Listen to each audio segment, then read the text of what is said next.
All right, man. I think. Am I even recording? I think so. I think this is. All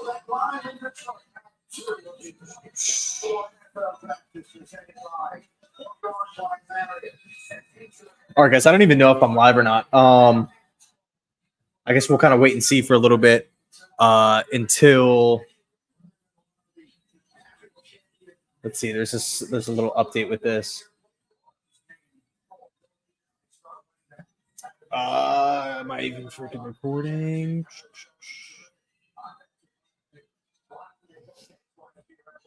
Let's see.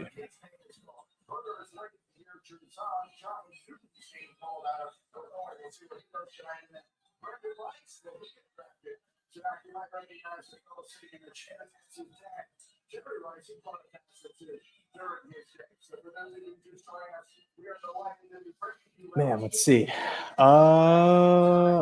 Okay, cool. I think we're actually live. Let's see. Yeah. I think we're good. Joe Flacco, what's going on, man? Fresh, what's popping? What's going on, debate? Let's see, kind of all over the place. I was running a little late.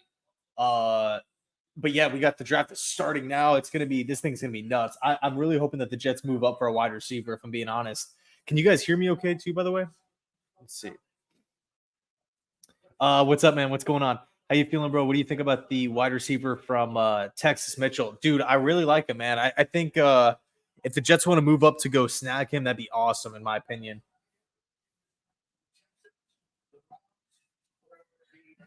Sweet, man. Apple, what's up? Sounds like Rodgers wanted Bowers, or at least didn't feel like offensive line was necessary. At the end of the day, in my opinion, Joe Douglas needs to just put his foot down and be the GM of this football team. If he feels like Fashanu was the better pick, then I trust JD. Thanks, man. We need to move up quick. Yeah, I mean, here's the reality. The Buffalo Bills could very well take a wide receiver at 33, like immediately here.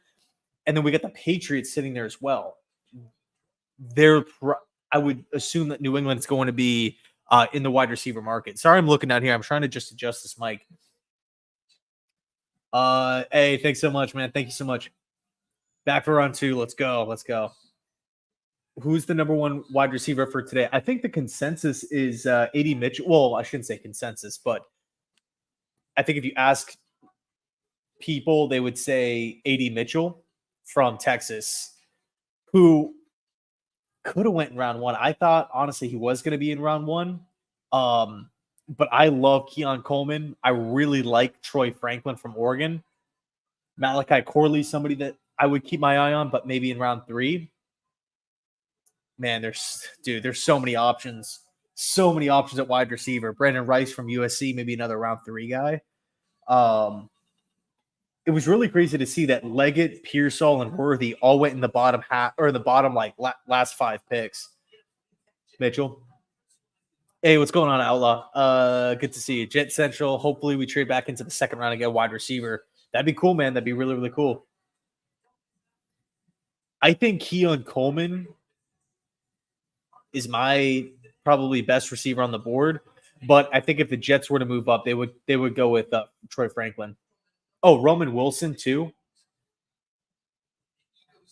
Not today. I don't think they would pick him today. I think they're going to pick him tomorrow, or they would maybe target QB tomorrow.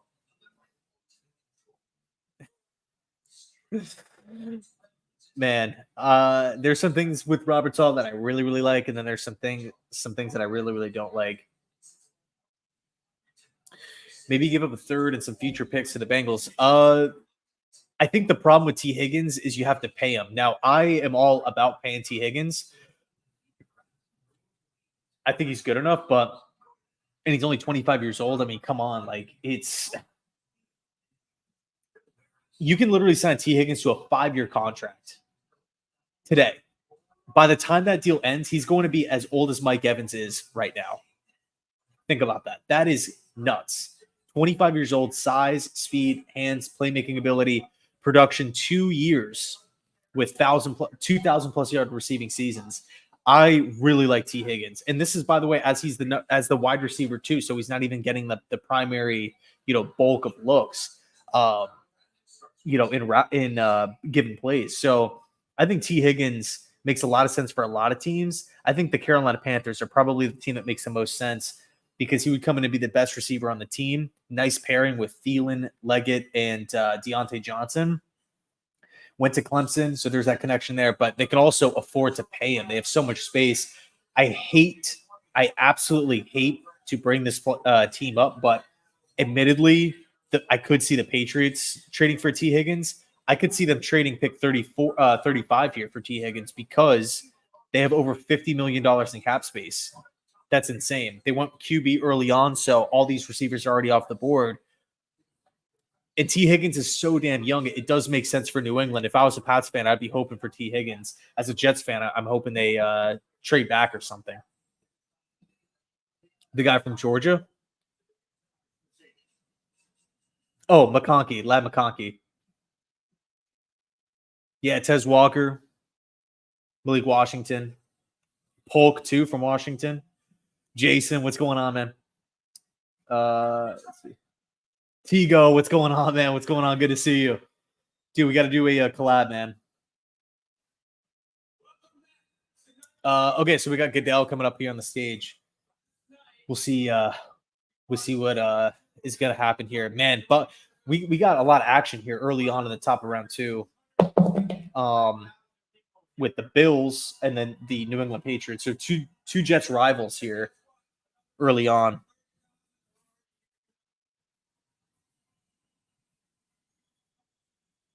So Detroit, you're within 100,000 of breaking the all-time NFL record for a draft. Let's go. Do you think trading? Do I think the Jets are going to be trading 2 of our 4s? I do think so. I don't see the Jets just standing pat and doing and just picking players there. But even if they do, it's not a bad choice. I mean, because we literally moved back from 10 to 11, that's 2 more players potentially that the New York Jets can go land in. That they can go add to their to rookie minicamp. And the bottom line is they're not just random 7th rounders either. Wilson, what's going on, man? Good to see you again. Wide receiver, guard, safety, linebacker. For sure, man. For sure. I think linebacker's interesting because they're all still here. You can go out and get your choice. We'll see what happens in round 2. I think Baltimore can probably – I think the Ravens are going to be the first team to strike at linebacker. Obviously, they lost Patrick Queen. Roquan Smith is a beast, but, I think maybe adding one more – Cooper from Texas A&M is my favorite one in the class, but I also like Trotter too from Clemson. You want Cooper DeJean for the Jets, man? VZ, what's good? I believe the Jets will trade up. Joe got those picks for a reason. Yeah, man. Yeah. What time does the draft even start tonight? Like, when are the Bills officially on the clock? I thought it was right at 7. Would you take Mahomes? 100%, dude. 100%. I would trade anybody on the Jets roster for Pat Mahomes. I would trade anybody on the Jets roster for Josh Allen. They're just so good. Unfortunately, though, we couldn't get Andy Reid in that, but let's see. It's going to be painful watching a ton of dude, you know what this round kind of reminds me of? 2019, or it could have been 2020. It was the virus year, where you had some receivers go early, but T. Higgins and Michael Pittman fell to round 2, and they were like back-to-back picks like immediately. And I was getting my hopes up that we were going to get Michael Pittman or T. Higgins at the time, and we didn't. I would say right now, A.D. Mitchell is probably the one that's being talked about as what or was supposed to be a first rounder. Yeah, I thought 7 too, man. It's looking like they're doing some celebration for the Wolverines.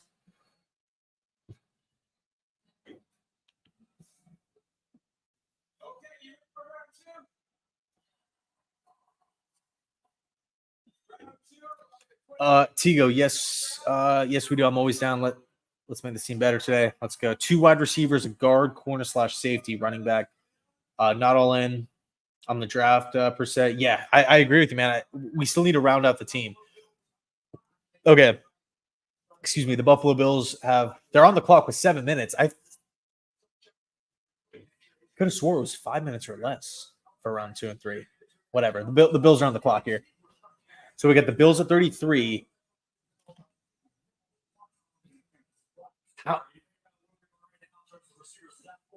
So the Bills are on the clock at 33. And the New England Patriots have the 34th pick. Where's Washington's second? Shouldn't Washington have the second pick in the? Am I just freaking bugging out? I don't know what's going on. All right, Mike the Stat Guy, what's going on, man? Ian, I want Polk or Franklin today. Yeah, Franklin would add some speed, which I really, really like. That'd be insane. 2 receivers. I think they're going to get 1 receiver for sure and sign another one. Do you see Josh Allen and Milton at quarterback? Arm strength wise, 100%. Milton kind of reminds me of Cardell Jones from a couple years ago. Like big, strong, powerful arm. I think Milton has much more of an upside though to Cardell Jones. I think Milton will probably go to a team with a starter that has a big arm quarterback that he can kind of watch and practice and whatnot, learn from, or a really, really smart offensive coach that looks at Milton and says, big body, mobile, can hurt teams from the pocket, huge arm. But accuracy is kind of the question mark for Joe Milton. And also post-snap processing.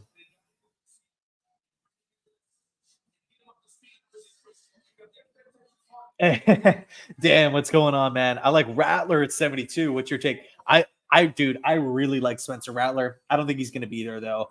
I think the team that probably makes the most sense for Spencer Rattler, Vegas Raiders, because they missed out on there's no more QBs left in the top 6, or the New Orleans Saints as a developmental guy behind Derek Carr. Yeah, me too. I thought it was 5 minutes too. Yeah, 5 minutes tomorrow. Got you. 7 minutes today. Buffalo's still on the clock, by the way. 4:15. I'm probably a little behind you guys.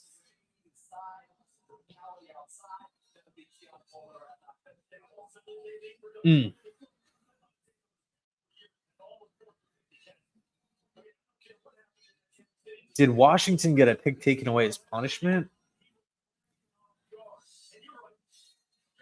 I don't think so. No, I don't think. I don't know. What would they have done? Because I know they were doing it like I think a long time ago when we were like 10 years ago.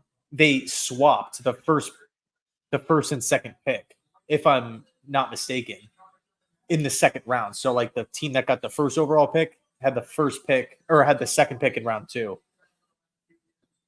Jacob, do I like the Steelers pick? I really, really do, man. I thought he could have been in play for the Jets at 10. I definitely thought he was going to go to Seattle. I thought he was going to fall to picks in for the Buffalo Bills. And by the way, my brother he's working tonight. He could not make it. He should be home at 8. But I'm gonna text him right after this pick comes in. So if I'm looking down at my phone, that's the reason why.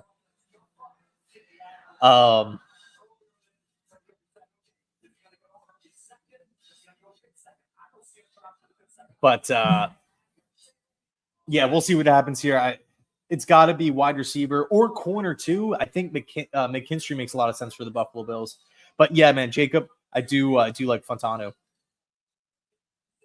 Tony, bro, thank you so much. Broncos fan here. A little disappointed with Knicks at 12. Wanted Bowers or trade down. I'm gonna try my best to sell you on Knicks here in a second because I really, really like Bo Nix. I'm just waiting to see when Goodell is coming up. I really like Bo Nix, man. I don't think Bo Nix will be a top 5 quarterback ever, but I think he has a really, really high floor. I think he's going to be like a souped up game manager. He kind of, I feel like you're getting a Derek Carr, Alex Smith, early Vikings, late Washington type of quarterback with Kirk Cousins. I think. All right, I don't see Goodell. All right, so I'm going to try to talk about Knicks. TD to INT ratio is absolutely out of this world.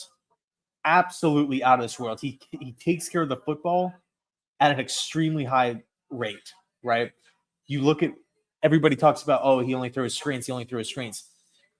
If you watch the Oregon offense, to me that is just, he's smart with the football. They called a lot of screens. I don't really understand the hate there. You know, what do people want him to do? Audible out of screens to like put on display for the NFL? Like it's just not the Oregon offense.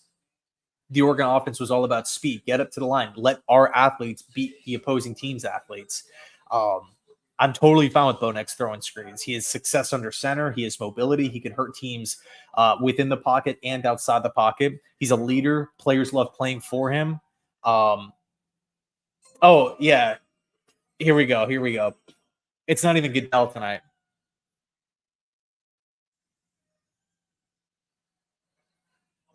But, dude, I would be really, really excited over Bo Nix. I think he's better. I think he's a lot better than Zach Wilson. I think he's a lot better than Stidham.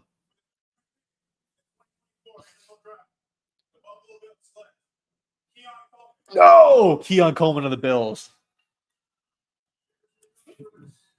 Good freaking player for the Bills, man. Oh, God. He was a top 5 receiver for me. People are going to hate on the 40 time, but Keon Coleman is a baller. I watched every single game of his back at Florida State this past season. Dude has great hands, man. I'm sure you guys are watching the highlights. I bet you they're going to show some sweet one-handers. Keon Coleman has game speed. Damn it. I would have liked him for the Jets, although I don't really think Packard would like a guy like Coleman.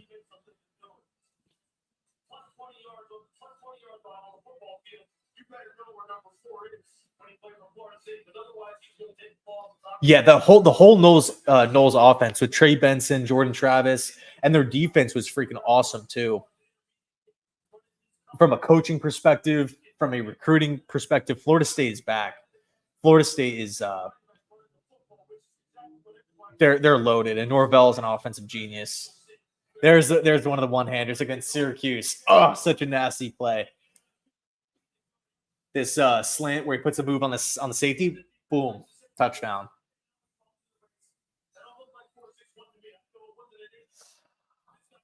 Man, I was kind of hoping that the Bills were going to go like DeJean or McKinstry or something. Oh, shoot, we got to trade. New England is trading the pick to who? LA Chargers. Mitchell, potentially. I think they might be coming up for Mitchell or Troy Franklin or Roman Wilson, maybe. Reunite him with Jim Harbaugh. Let's go. Yeah, another receiver that Sauce is gonna lock up. Man, what do you think? Do you guys think it's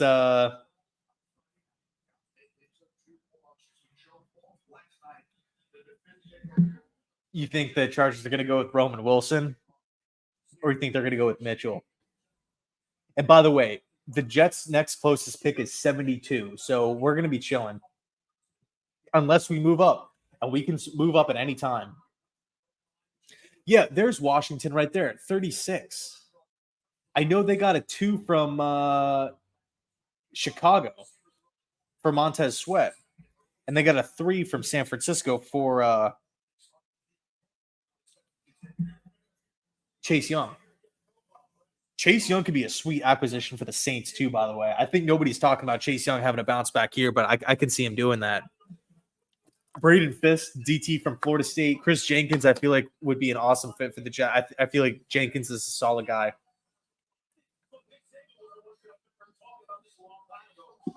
Arizona, they got Arizona at 35. Marvin Harrison at 4. Darius Robinson. McKinstry should be the pick to the Arizona Cardinals at 35. Or even DeJean.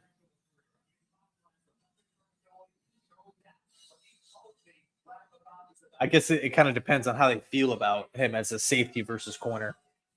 What do you think is a realistic trade option for the Jets? I'm only getting the 3 picks. I'm trying to think about the teams that could potentially want to move back. I would assume a team that traded up in round 1 would like to maybe recoup some picks. Or I think the Chicago Bears would want to maybe trade back because they only have 3 more picks left in the entire class, from today and tomorrow combined, 3 more picks left. I could see Chicago maybe just wanting to say, screw it, let's move down and get more picks. But the Chargers pick just came in. Let's see who it is. I'm gonna say Roman Wilson. Toad. So the Buffalo Bills selected Keon Coleman. The Chargers traded up to 34, and that's it.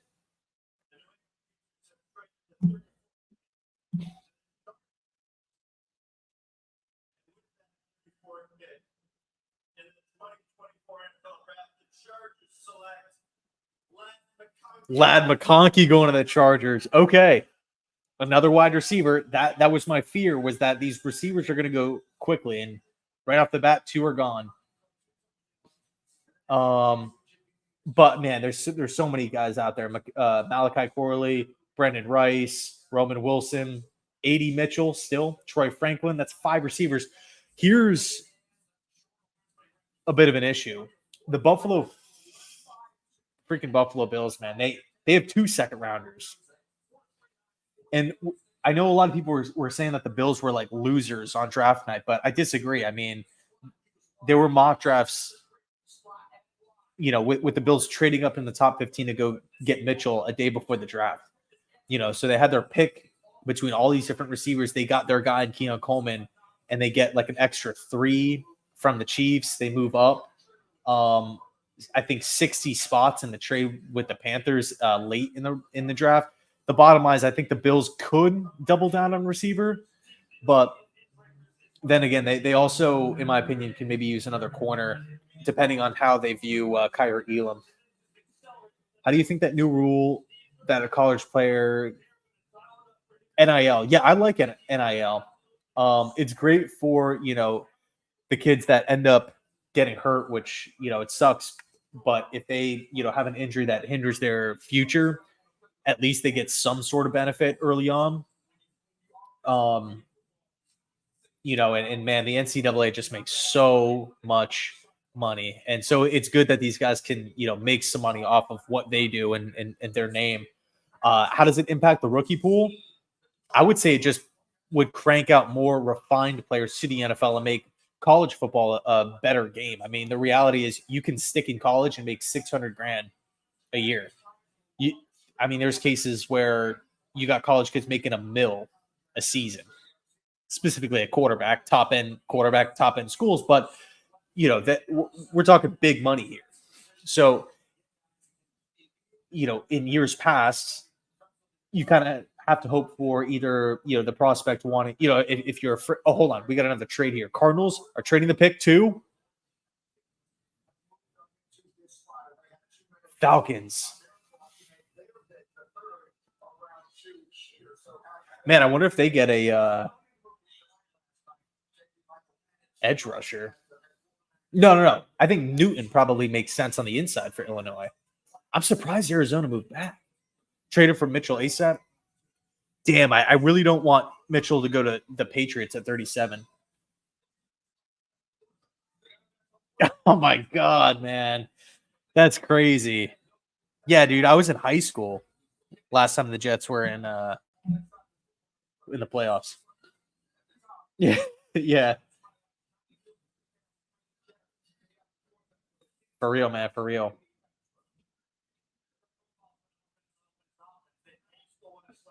Does a trade reset the clock? Yes.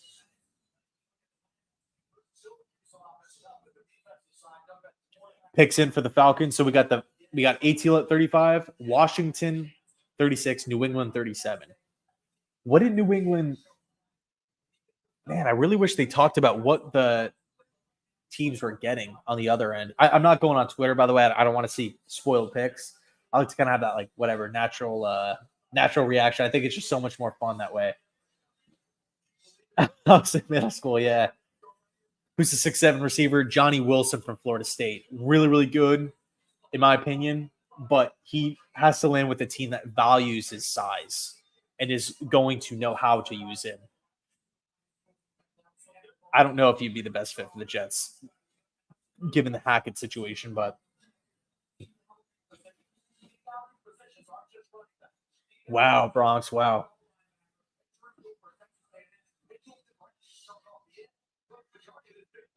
We'll see. We'll see.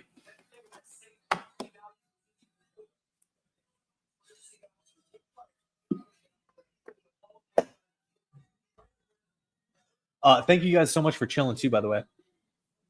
NFL Network shows the draft compensation. Yeah, I'm gonna have to find the channel. I just set up cable here at the new place. Mitchell 4.33 speed. Hackett limits who we can draft. Yeah. About to turn 20. Never experienced a playoff berth yet. Dude, it's next level. It's crazy.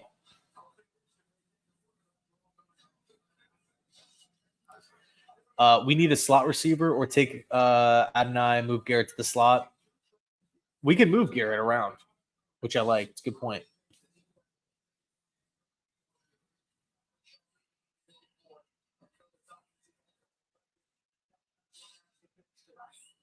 Yeah, so the pick's in for the Falcons. We're just kind of chilling here. Cheers from Japan, dude. That means a lot. That's crazy. Yes, sir.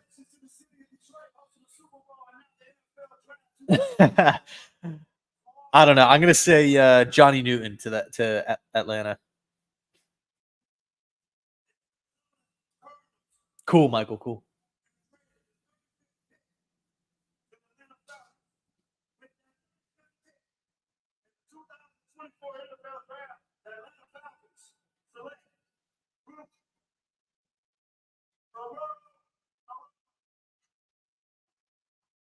D tackle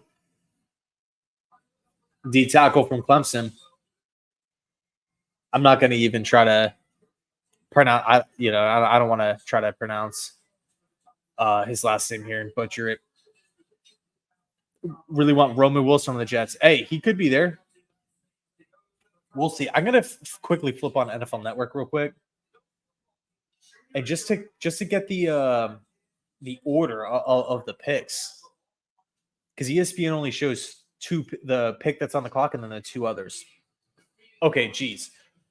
We got the Falcons. They just picked Washington, New England, Tennessee, Carolina, Washington again. That's probably the Montez Sweat pick.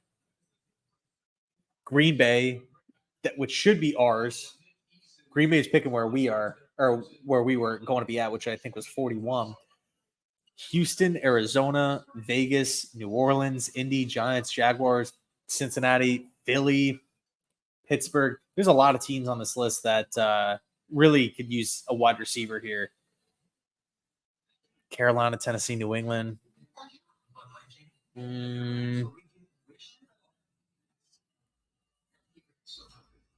Where, and also too, who's the next QB that comes off the board?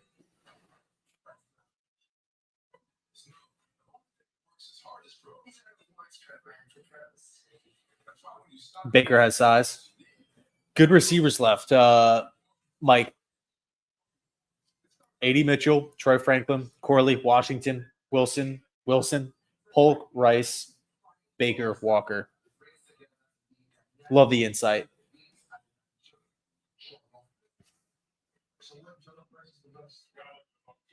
Joe Milton and Travis. I'm going to say it's Rattler, Pratt,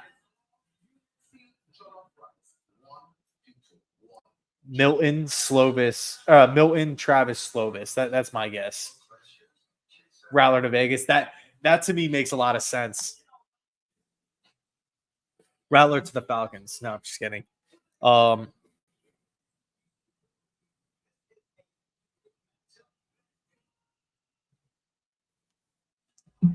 80 Mitchell is my wide receiver 5. For me, it was Keon Coleman was my 5. Picks in for Washington here. My top 5 receivers: Harrison, Neighbors, Brian Thomas, and then Keon Coleman and Odunze were close. I like Odunze, but he just reminds me so much of like a. I just don't know. With Odunze, I have a couple concerns. I don't think he's going to be bad at all. I just view Odunze kind of as like a wide receiver too. Like 930, 950 receiving yard type of receiver.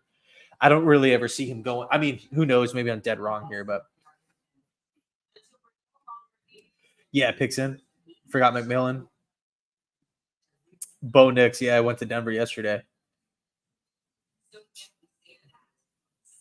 Hey, I appreciate that, man. You got my boy Josh from Sports Fury. Hey, Card Cave, what's up, man?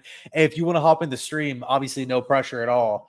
I'll send you over the link, and you can hop in, and we can hang for a little bit if you want to. Marv, Neighbors, Odunze, Brian Thomas. Got you. Yeah, I actually don't know him, man. I actually don't know Cowing. Yeah.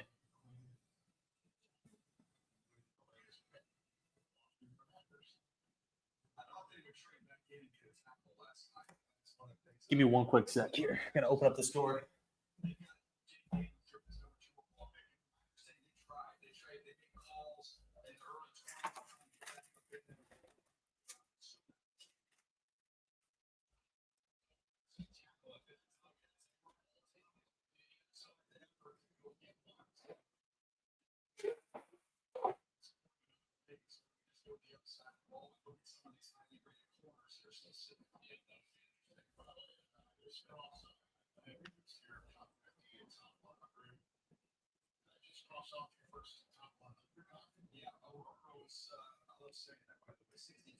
They're not setting Bo Nix up for success in Denver. Poor offensive line. Yeah, I mean, we'll see how the rest of the draft plays out. There's some decent offensive linemen still out there. But yeah, I agree with you. He doesn't really have a ton of help. Like moving on from Jerry Jeudy. Yeah, I don't know. I think Washington, by the way, should focus on O-line now that you bring it up.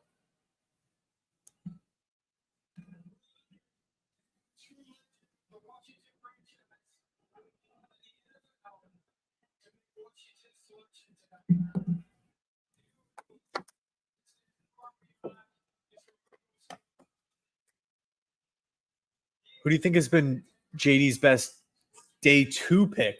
That's a really, really good question. Breece Hall.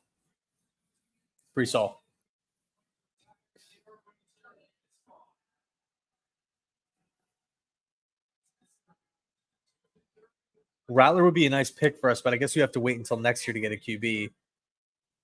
Who are you a fan of? Because if you're talking Jets, we still might go with one.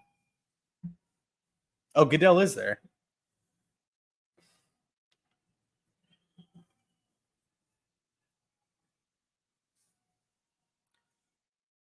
Yeah, so they still haven't announced Washington's pick here.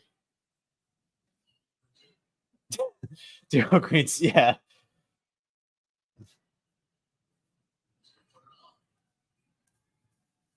Maz, great question. I think it would take. So, say we want to move to pick. Let me just look at the board real quick. New England, Tennessee, Carolina, Washington. And we want to move up for a wide receiver. I'm going to say we could probably shoot back with it depends on how the Saints feel with QB. I'm going to say you could probably jump the Colts because I think the Colts could go with a wide receiver. Jump the Colts, get up to whatever that is, pick 46, give up 72, a 4 this year, a 7th this year, and a future 5. I think that'll get it done.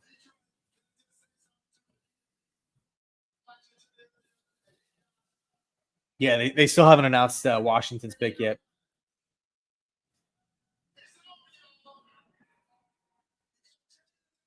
Let's go, man. Let's go. Michael Pratt. Yeah, Michael Pratt, I think, makes a lot of sense. The Jets showed so much interest in Michael Pratt.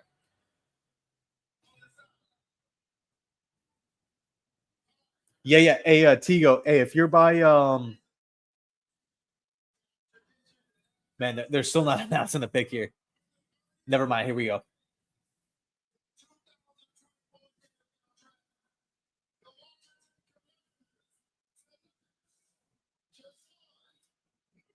Jazon Newton to Washington. Good value, man. Good value. Good pick for Dan Quinn. They still need help on the O-line, but don't, if you have a really, really good player like that fall in your lap, somebody that was expected to go in the top 25, just pull the trigger here at 36. Tigo, if you want to hop in the chat, man, I can send you the link. I mean, the stream.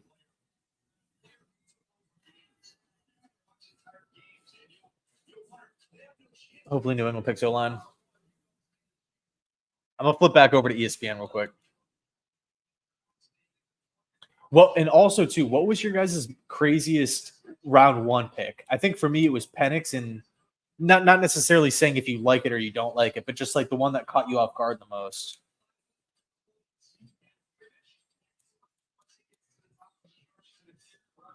Where's the draft? ESPN 2?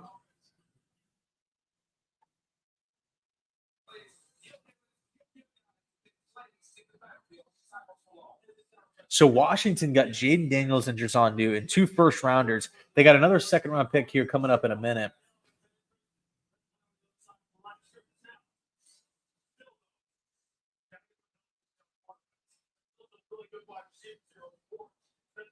All right, Pat's pick is in. If you could redraft, would you take Neighbors over Garrett? So Neighbors wasn't on the board for New York. I'm totally fine with Olu Fashanu. That was my guy from the beginning. So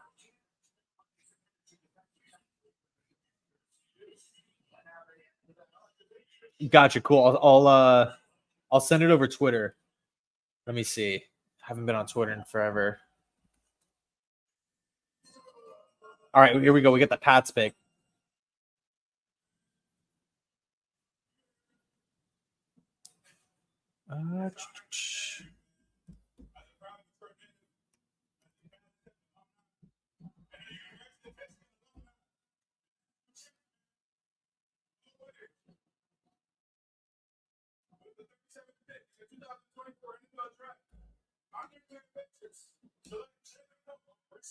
Jalen Polk, yep.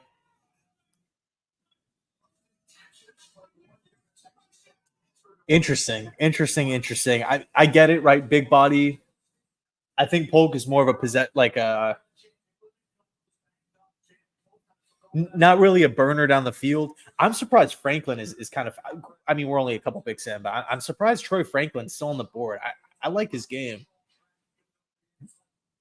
When you can run really, really fast in super simple terms, when you can run really fast and you're really tall, that's a good combination. I like in receivers. We're clipped. Yeah. Oh, shoot. Yeah, AD must be ours. He's still on the freaking board, too. I wonder if there's something going on there. Let's see. Tigo, what's going on, man? How are you? I'm doing great. How are you? I'm doing good. Can you hear me and see me okay? Yeah, man. Dude, this is cool. Like our first collab, just like randomly on a stream. Yeah, it's always great. It's always great. We gotta represent Florida boys, Where are you at in Florida? You know, I am 5 minutes outside of UCF, so in Winter Springs, Oviedo area. Okay, gotcha. I can walk to UCF. Yeah, so my buddy Dalton, UCF Jaguar. I don't know if you know him Yep. on YouTube. Yeah. So he lived up there for a little bit. I think I don't know where exactly he's at now, because he moved, but he's still in like that Orlando area. I love it up there, man. Yeah. It's great. What are we thinking so far? I know you said that you were surprised about the Penix pick. That me too. That one took me by surprise. Like that wasn't part of my, bingo card. Anything else that like stood out to you? Someone who didn't go in the first? Like for me, it's like Jerjon Newton not going in the first blew my mind. That was crazy to me. Yeah, dude. He just went. I don't know if you just saw it, to Yeah. Washington, which is great. By the way, do you have the draft like near you? Right here. Cool. I don't want I don't want to pull you away from the TV. Yeah, I think what was crazy was that the Eagles got their cornerback 1 at 22. That was Crazy. That was insane. I think also to Indianapolis getting the choice between any defensive player at 15 was wild as well. There's a couple picks that I like, couple picks that I didn't like, but I felt like really throughout the course of the draft, like every team, it was more so, in my opinion, like a draft for need type of class. Yeah, you saw that with a lot of, but like, I felt that with some picks, and then there were other picks where I was just like, this is not a need. Like the Raiders taking Yeah, Brock Bowers. That's a good point. Like the need, if you're going on the offensive side of the ball, was more than likely wide receiver.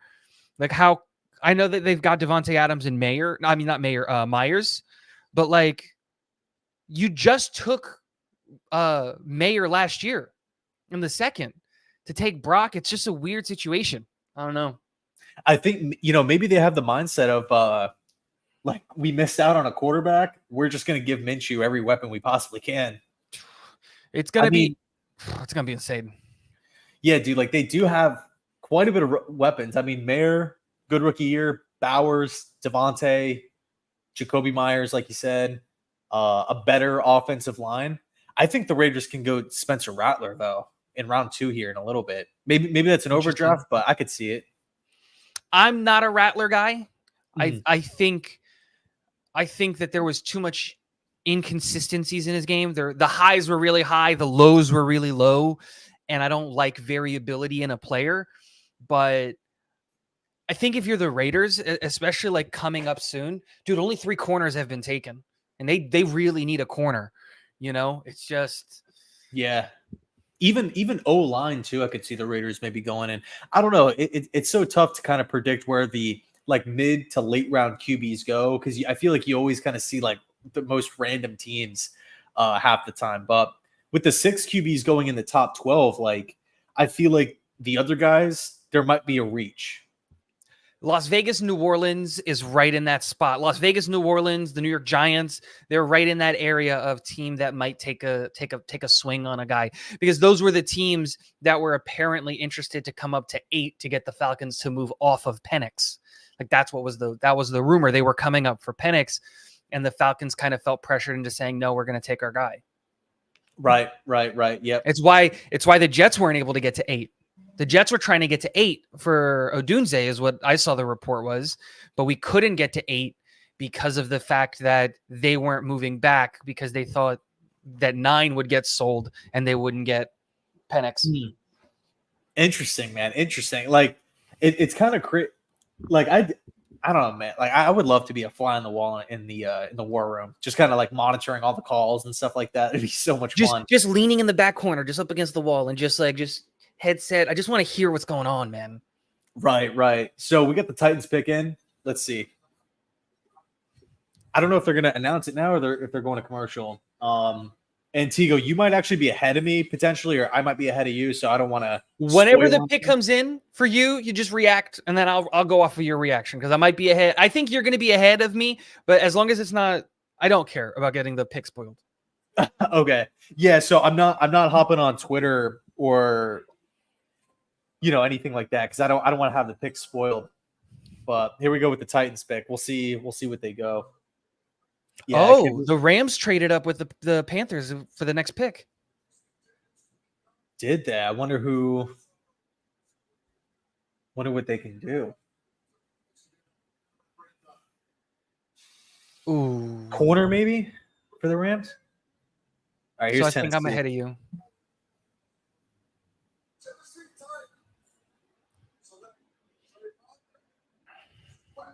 Ooh, Sweat from Texas. Okay. I loved Sweat. I loved Tavondre Sweat. I had Tavondre Sweat as my interior defensive lineman 3.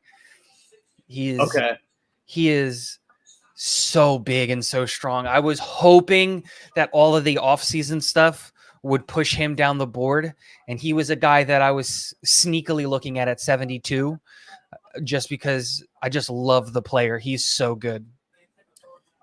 Yeah, dude, it's looking like Tennessee is really opting for size and power in the trenches with their first 2 picks. Toads, no, so my brother has to work tonight, unfortunately. He should be getting off around 8. It's going to take him like another 30 minutes to get back. So we'll see. Rams will go corner.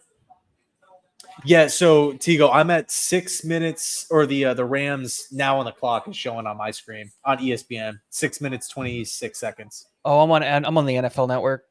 Okay, got you.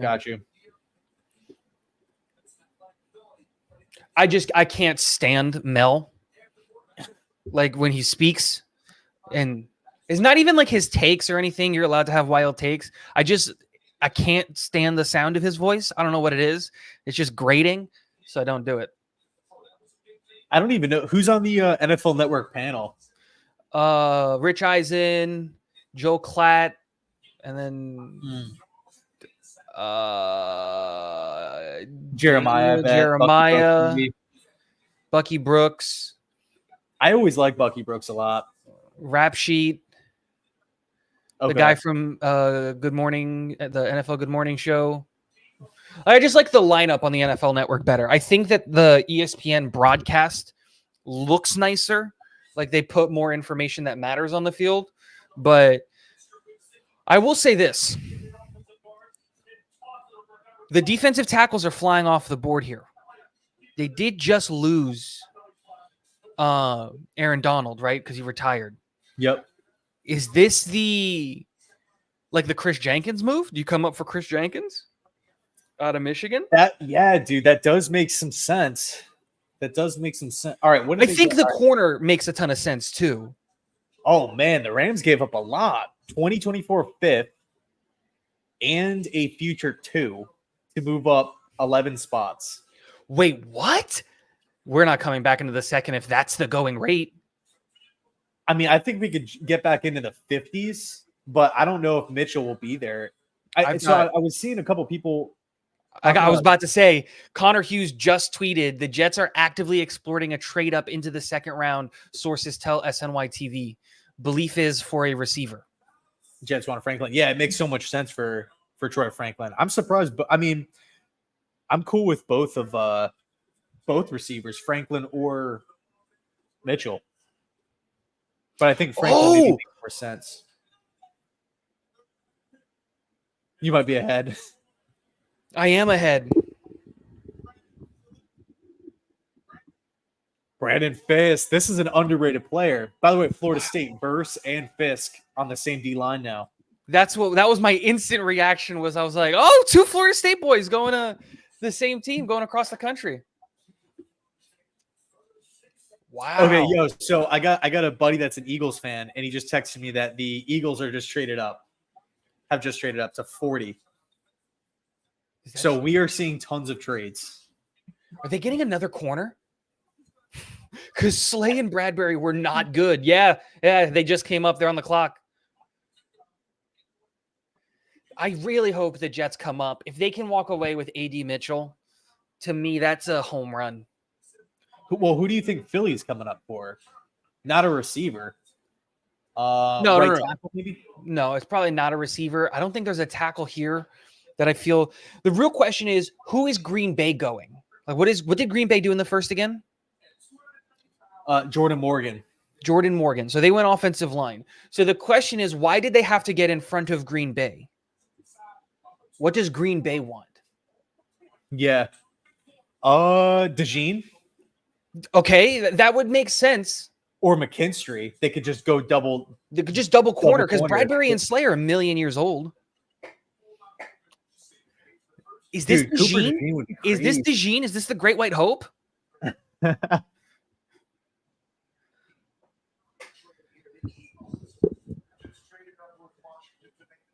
That's a great shout. Dude, if they take double DB first and second. Because Green Bay could go DeJean. That was the first player that popped in my mind when you said it. You have to get in front of. If that's the pick, well done, good sir, because that was not in my mind. I didn't even connect the dots there. Yeah, the Rodgers trade is almost done, Wesker. Let's see. I don't think we come up until the 60s. Yeah, I'm not trying to move a future. Like, if it's going to take a 2025 second to move up this I would do it. far, I don't know. It's a bit much for me. F them picks. Go win a Super Bowl.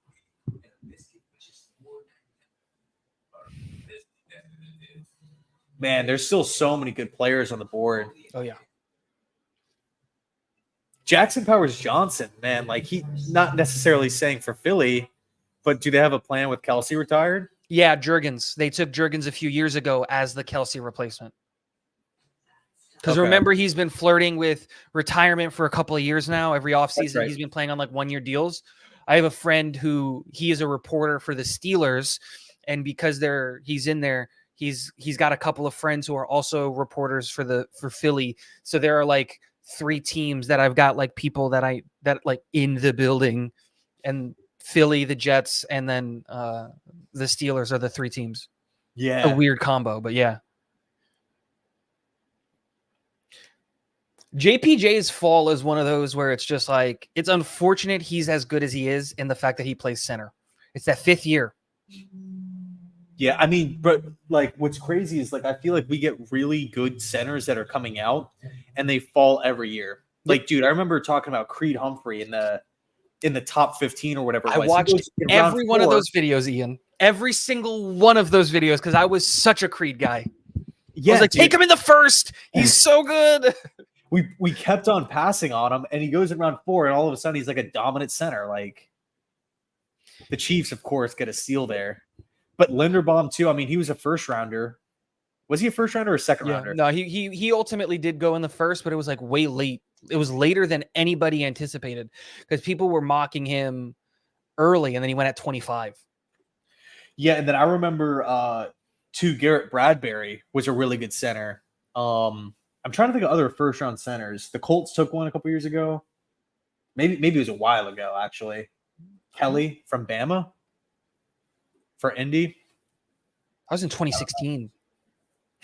Yeah, it's a freaking long time ago. 7, 8 years ago. Yeah, it's kind of tough to predict center. I mean, I guess technically Graham Barton is going to be a center for the Bucs.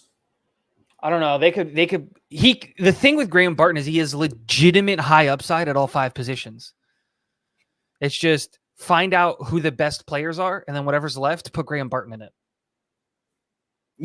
Yeah. Well, Jensen retired from Tampa. I don't know if they have a contingency plan at center. The thing with Barton, I think Barton ends up at guard. And the only reason I say that is because I think, I don't know if you remember, where they drafted Cody Mauch last year. Yeah. The guy without the teeth. And I think he's best suited for center. And they have him assigned at guard right now. So I think if you put Barton at left guard and then you move their current left guard to right guard, you can then put Cody Mauch at center because he's really light. Remember, he was a tight end who transitioned to, so he's playing at like 295, 300. If you're going to be that light, that's insanity. Being that light as an NFL starting interior offensive lineman. All right, where's the remote? I think I lost the remote. Oh, no, here it is. Let's see. Eagles. I'm going to say it's Cooper DeJean because I think you brought up a good point with Green Bay being there.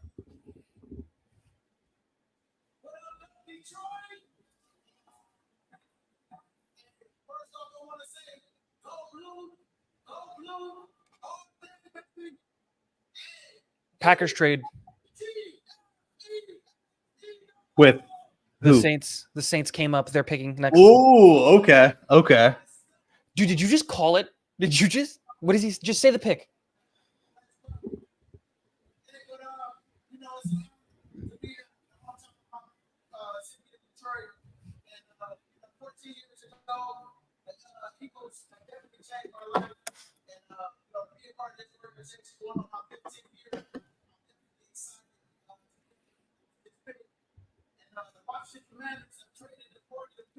Yeah, you might be ahead of me, man. He's still.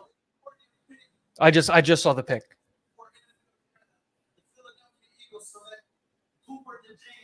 There you go. There you go. Good call with Green Bay sitting there at 41.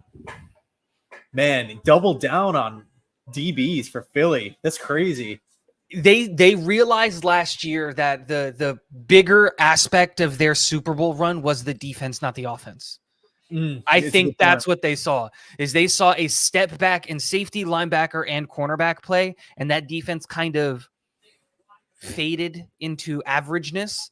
And I think they realized that the offense, while good, wasn't good enough to carry the team. Doubling down here on defensive backs is really interesting. Now, where Cooper ends up is going to be the most interesting spot. I still believe he can play outside corner at the next level, but a lot of people have him as a nickel, as a safety. That's how I view him. He is the Graham Barton of DBs. He can just play everywhere. He can play him outside, inside, safety, strong safety, nickel linebacker, whatever.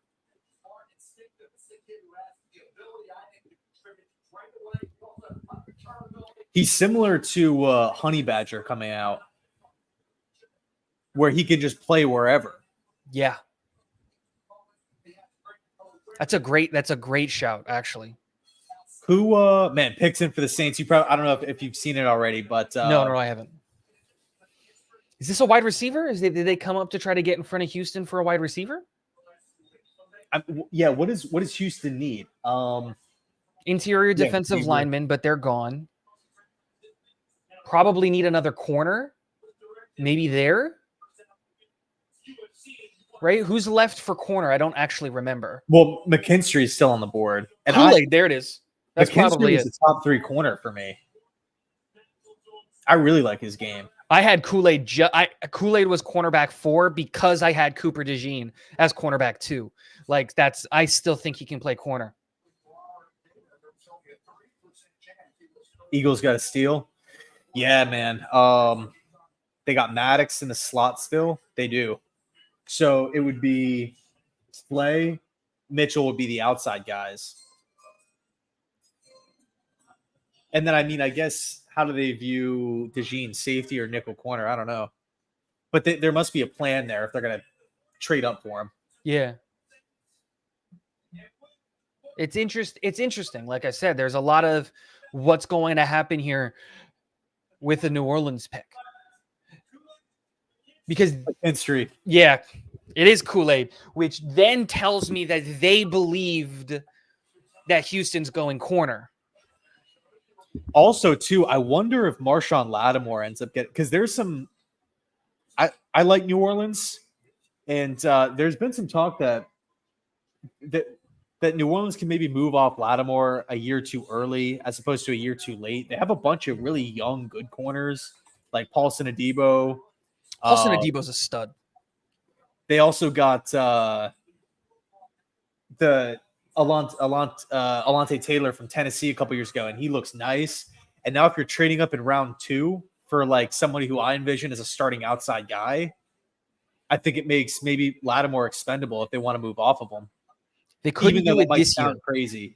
They couldn't do it this year because even if they did it like post June 1st or whatever, they would eat money. Now next year they can save money. It's only $10 million, but they can, if they wanted to, move off of him next year. We always got to remember that the Saints are playing catch up, always because of their dead cap situation. Their this season hasn't even started yet. They're $73 million in the hole for next season. Yep. Like that's how it works. So they're always a year ahead.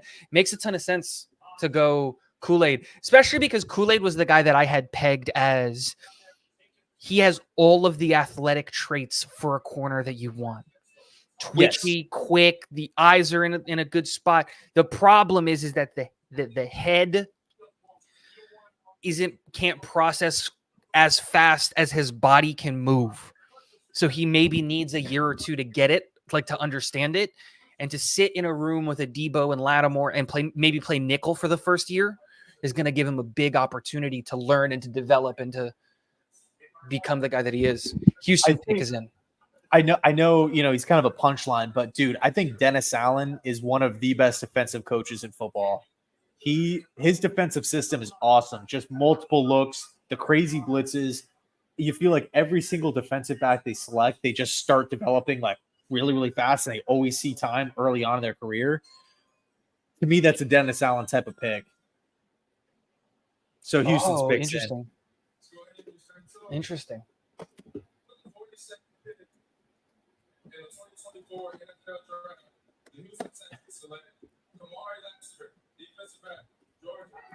Ooh, okay.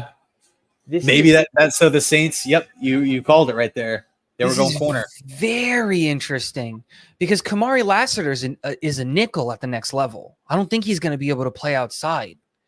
So does that mean that Houston believes in Okudah? I would say so. I mean, D'Amico, to me again is like it's a defensive. In my opinion, if you are making a move in the first 2 rounds for a corner, and you have a prominent defensive mind running your team, Dennis Allen with the Saints, Saleh with the Jets when they took Gardner, obviously this situation as well. I think it's heavily fueled by the coach as opposed to maybe the front office having more of a say there. But I mean, I'm not really too sure. Like Houston, they are completely. Their moves are absolutely wild to think about. Like Houston is like swinging for the fences, big time. Yeah, once you found out that Stroud was him, like once you realize that you had the guy, you gotta go all in. And the big problem for them wasn't on the offensive side of the ball. They have, when healthy, one of the better offensive lines in football with Tunsil and Howard and Green and Mason and all of those guys. They've now got probably one of the best wide receiver trios in the NFL with Diggs and Collins and Dell. The problem was defense, and they addressed that. Daniil Hunter comes in to replace Grenard. Yep. I still feel like they need an interior defensive lineman because I don't know how much you're going to trust Foley Fatukasi up there in the middle, as much as I love Foley's time here. And then it was everybody in the secondary not named Derek Stingley. You could legitimately upgrade all around. Yeah, and then, of course, if you're a Texans fan, like you expect Will Anderson to take a year or two jump, with Hunter on the other side. Like I expect Anderson's numbers to explode too. Defensive Rookie of the Year last year. He was a stud. Douglas being a little too patient. Yeah, man, we'll see what happens. I mean, it kind of seems like there's some good receivers falling. I mean, these last handful of picks have just been D tackles or corners. What about Jackson Powers falling? Yeah, I'm surprised, man. I thought he was going to be a first-round pick. There is an injury. So what, foot or? I believe it's shoulder. There is an injury. That's the one thing that I will say. There is a medical concern with Jackson Powers Johnson, and that's why he's falling. I don't remember. I think it's either shoulder, hamstring, something along those lines. I don't remember. All right, I read it somewhere. What do I think of Latu at 15? I really like it, man. I mean, Indianapolis, we were just talking about that before. Indianapolis, they literally had their pick between every single defensive player in the class. And they got, in their eyes, the number one defensive player at 15. Like, how many years can you say that? So I think it was a solid pick. I'm a big fan of Latu. Latu's a stud, man. I'm just scared of that medically retiring for 2 years. That's the only thing that scares me is that neck. So I'm not 100% sure, man. I think the Cardinals could be interesting going Mitchell and just saying, screw it, we're going to go Marv and Mitchell. I didn't even think of that. Can you imagine? But yeah, man. I mean, I don't know why he's falling. Some people were talking about diabetes. I don't know if that's true or not. But Go get him. F the medical. Praying the Jets get Mitchell. Dude, that'd be insane, man. I don't want Roman Wilson because I want someone with a bigger size, different skill set to Garrett. That's a really good point. I would go get AD or Malachi Corley. Yeah, we'll see what happens, man. I think Franklin is probably the guy that the Jets would want if they were picking now. It's an interesting conversation because I really like Franklin, but I am worried about his playing weight. You know, he's huge. I think he's like 6'3", 6'2", but he plays at like 170. That's slight, man. You know what I mean? It's just a skinny frame for how long you are. Now you get him into an NFL room, he puts on some weight and all that stuff. That's awesome, but it's very interesting to see. There's still a lot of good wide receivers on the board. I know there's been a lot of talk with Malachi Corley coming to New York. Supposedly the Jets staff really likes him. Mm-hmm. Very, very good slot guy. Really raw with his potential. You know what I mean? He's got a lot of. Oh, Cardinals are on. We'll see. Yeah, I think I'm a little behind. Mm-hmm. I won't spoil nothing. I'm excited for that Vegas pick at 44.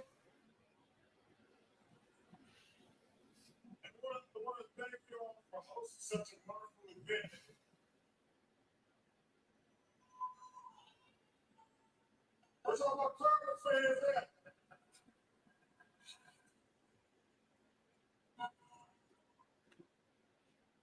With the 43rd pick in the 2024 NFL Draft, the Arizona Cardinals select Max Melton. Ooh. Wow, okay.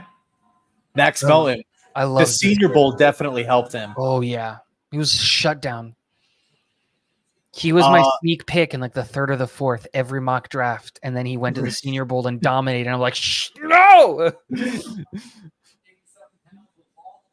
Cool pick here for Arizona. I was thinking McKinstry made a lot of sense for them, but see, and this is another one of those types of moves where I was kind of talking before, where it's Jonathan Gannon running the show. Like Gannon is probably all over this pick. Yeah, like he's hand-picking Melton here. But Pally, what's up? Really love Gibson or what Gibson showed last year. Do you think he could be a reliable slot starter? I think in time, maybe, but I don't. But because I don't have that guarantee, I'm gonna try to address it. Said beautifully.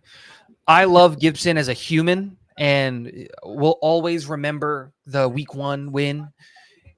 But he is not good enough for me to say I don't want an upgrade there. I am totally cool with upgrading in the slot and him not even being on the team if that's what that means. You know, just get better. Hey man, what's going on, bro? Thank you so much for that 5, and I appreciate that too, Pally, man. Thanks a lot. I like Troy Franklin or trade for T. Here's the Raiders pick, real quick. I'll get to the question. Hold on.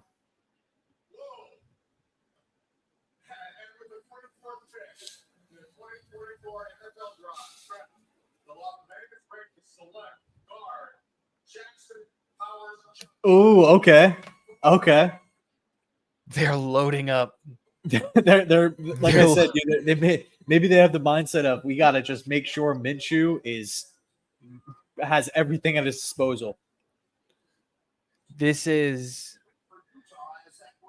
so interesting now because they took Dylan Parham a few years ago. Yep. This means JPJ is probably playing left guard for them.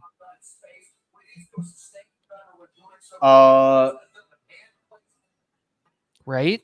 I would assume so, yeah. That would have to be the assumption. They're just building a brick, just a brick wall in front of Gardner Minshew to give him all the time. I like that.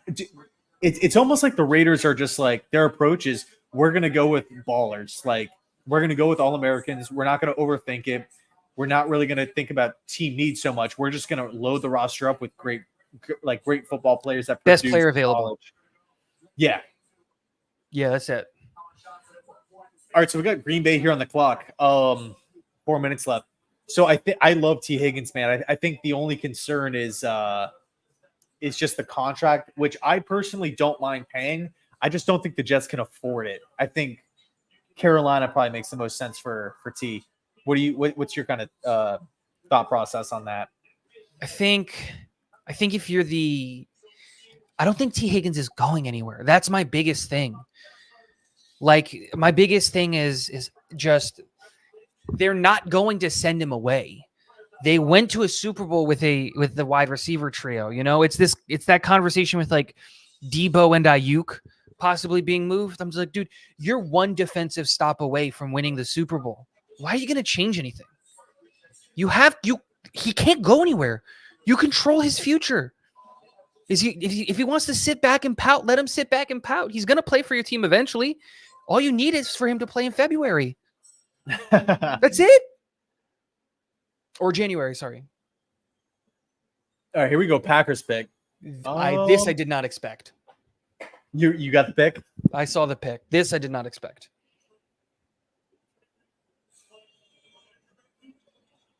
Ooh, okay. He was my favorite linebacker in the class.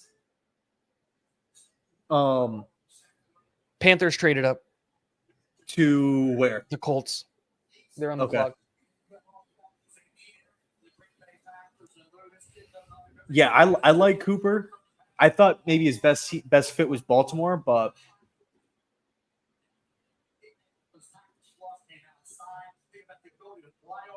this just seems high for a linebacker in this class. You know? Yeah, dude, I'm all about the linebackers. Like, I think if you don't have speed at the linebacker position, if you don't have toughness there, like teams like Miami, the Rams, the 49ers, like they're just going to carve you up over the middle of the field. Like if you have linebackers getting confused or like they're getting caught in quicksand, like they're just going to run right by you over the middle. No, I totally agree. It's specifically for this class, there wasn't anybody that I fell in love with. Like, I really liked Peyton Wilson out of North Carolina State, but he has the medical issues, which is just like, again, pushing people down the board. And it's just. Perry. So I think both makes total sense for New York. I think Corley, though, he's the one that is like enticing to me because he's like definitely on the shorter end, definitely, more so a slot guy, but he's built. Like he's like a bowling ball, 2-time first team all Conference USA. But Franklin just has that crazy speed on the outside, which we just don't really have. But thank you, dude, for the 2-man. I appreciate it. Oh, Panthers walking up. What are the Panthers going to do? Panthers are an enigma, man. I have such a hard time trying to figure out what they were going to do. I like Max Melton a lot, Michael. I do. Rutgers is a cool program. These picks are starting to come in now.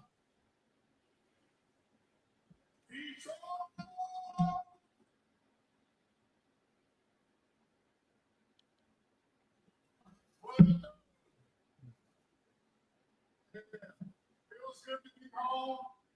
Congratulations to all of the draft picks.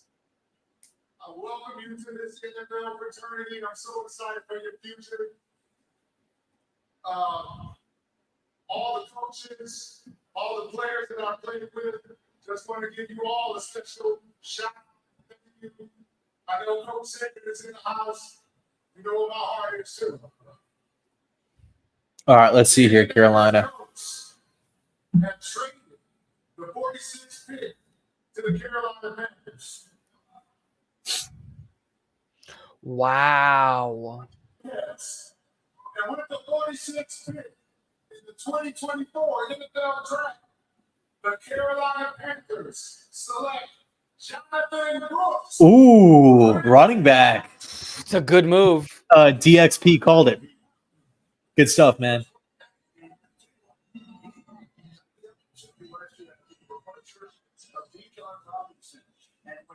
Wow. Hold on, yeah. Dude, I can't believe Robert Hunt got $100 million deal. I know that you were big on Hunt. I knew he was going to get overpaid. I didn't even let myself fall into that trap. I was just like, oh, and quickly, by the way, for everybody hanging in the chat, I appreciate it. Thank you so much. We're all just kind of hanging out tonight, just keeping it low key. But hanging with Tigo here, talking Jets with Tigo. I unfortunately don't have the link to his channel because this was just kind of spur of the moment. don't worry about it. But check him out on YouTube, Twitter. I appreciate you hanging, man. Yeah, man, I wasn't doing anything anyway. I was going to watch the draft alone in my room anyway, so might as well hang out.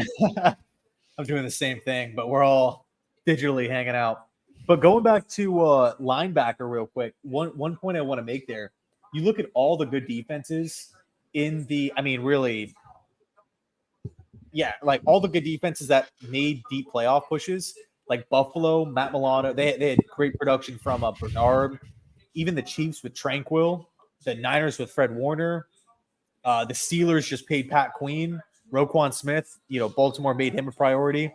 People I've seen like try to like kill the linebacker position like on social media, but it's so important in my opinion, like the whole off-ball linebacker thing. Mm-hmm. I think if we didn't have CJ Mosley, like if we had a significant downgrade from CJ Mosley and Quincy Williams, we would get carved up. Yeah, I'm not arguing when I said about this linebacker class. The position is incredibly important. Still, Right. It's just the value in this class. I don't find the value for the position in this class specifically. It's like the running back position in this class. Jonathan Brooks is the only guy that I kind of really liked in this whole class. And I still think this is too high for him. This is crazy in my eyes. See, I like Will Shipley from Clemson. Do you know anything about him? Dude, if I'm being so I have two kids. So and like they're 2 under 2. So I watched 2 running backs this year, and it was by accident. It was Jonathan Brooks because I started, and then I was like, dude, if this is the best guy in the class. And then I accidentally watched Blake Corum because I was watching the other Michigan guys. Like that was it. And Trey Benson because I like watching all the Florida teams, obviously. But like it was just one of those things where I watch a ton of players. I usually go like 300 deep when it comes to draft season. Yeah, like I go all in. But this year I couldn't get myself to watch the running backs. I don't know what it was. I was just so uninterested in this whole running back class. Yeah, I think so for me, I typically like to watch around like 150. And then after that 150 point, I like to pick up my favorites that just stood out to me when I was just watching college games.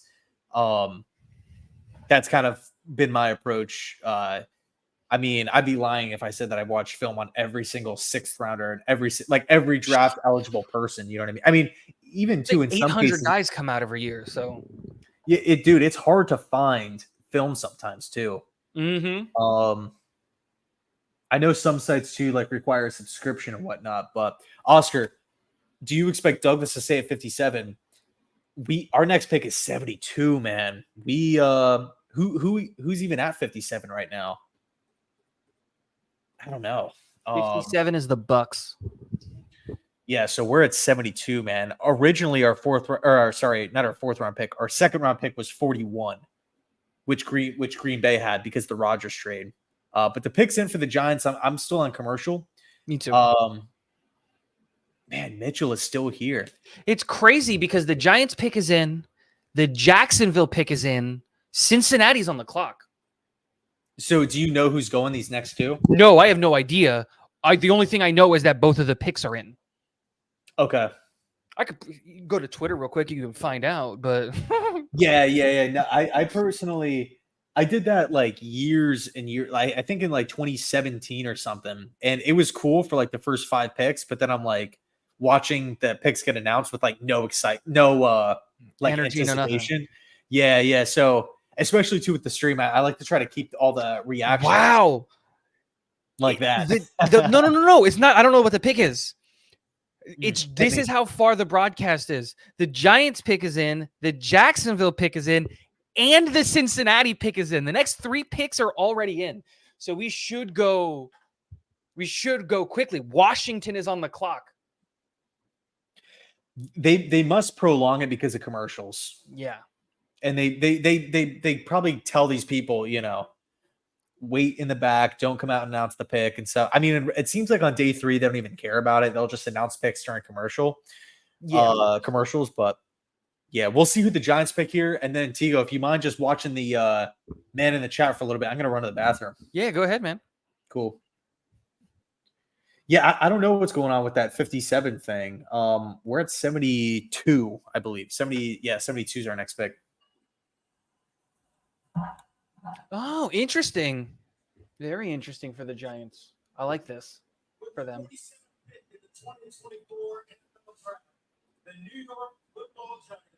I hate that Tiki announces the pick, but no, Tyler Nubin. I really, really like Nubin. Damn. Yeah. But I am happy Nubin did not go to the Bills. Yes.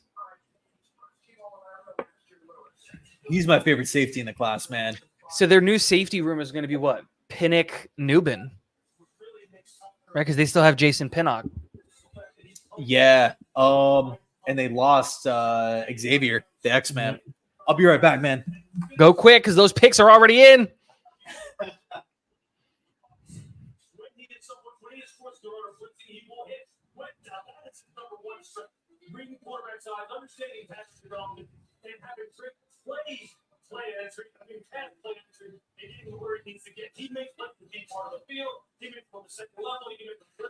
So, chat, how are we feeling? Buffalo Jet fan in the house. What's going on, man? How are we feeling about the draft so far?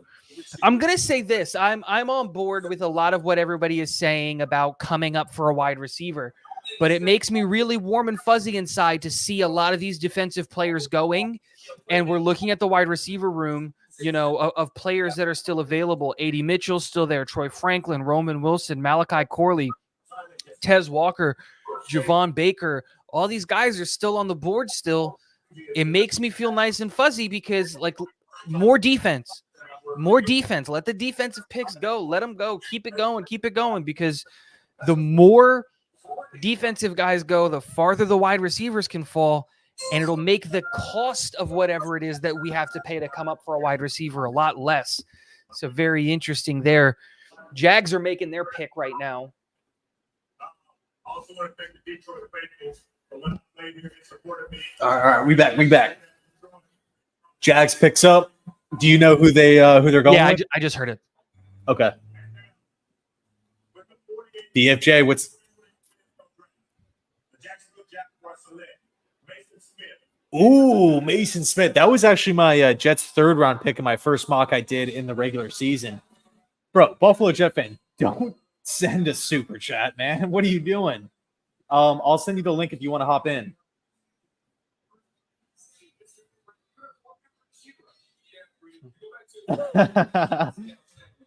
No, dude, I've been critical of Joe Douglas, but Fashanu was that was my top realistic choice, unless Harrison falls or something. But we haven't even talked about that pick. In Buffalo, man, if you want to hop in the chat or hop in the stream, feel free. I'll send you the link. Just let me know. No pressure, of course. And then Tigo too, man. If whenever you want to bounce out, I don't want to, take up your whole night. I'm gonna be here all night anyway. So if you need me to go, just kick me out. Be here all night. I think, man, 72 is quickly approaching, and literally we have all the receivers. That's what I was saying when you were hitting the head. I was like, more defensive players. Keep them going. Keep the defensive players going off the board, because now you're in a position where I still think we should come into the second round, but there's still a ton of really good wide receivers on the board. A.D. Mitchell is here this far. The way that I would approach it is, if the Steelers take a wide receiver, you trade with the Colts. You have to come up to 52, because now we're coming back to that area where wide receivers might start coming off. The Steelers, the Colts, the Miami Dolphins, the Cowboys are all teams that might be looking at wide receiver. And if you can get to 51, 52, hell, 50 with the Washington Commanders, I would do it. You know who's notorious too for drafting receivers in the second round? The Steelers, and they're at 51. Mm-hmm. And they need a wide receiver. They just got rid of Devontae Dropson, and they traded him away. So You can't go into a year with just George Pickens. You got to do something there. You have a B on your hat. Thanks so much, man. I appreciate it. I like Johnny Wilson, man. I do. I think he needs to get with the right staff, though. Mm-hmm. Let's go. Yeah, I don't know. Has Buffalo Jeff? Let me see. Let me scan the comments. Yeah, dude. Yo, if you want to hop in, I'll send you the chat, man. Just let me know. No pressure though. If you don't want to. Oh, this makes me sad.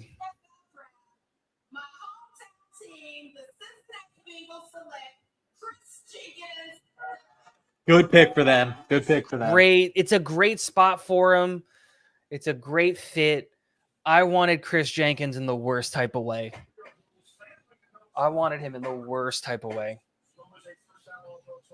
Yeah, he was a beast for Michigan, man. So, fun fact, I just saw this on Twitter. The Rams, like you mentioned, 2 FSU players. The Jaguars, 2 LSU players. Yeah, good point.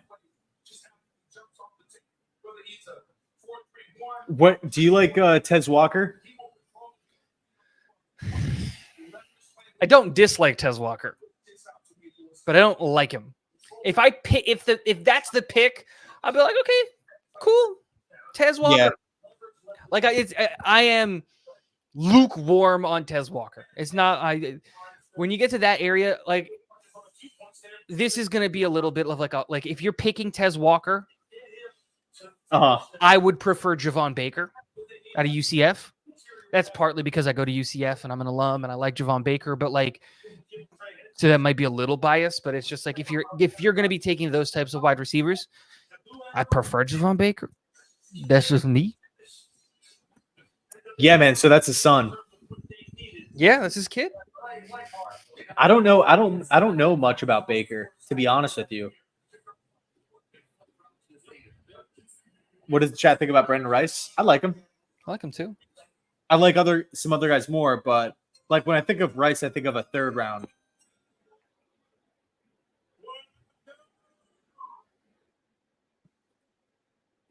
With the 50th pick in the 2024 NFL Draft.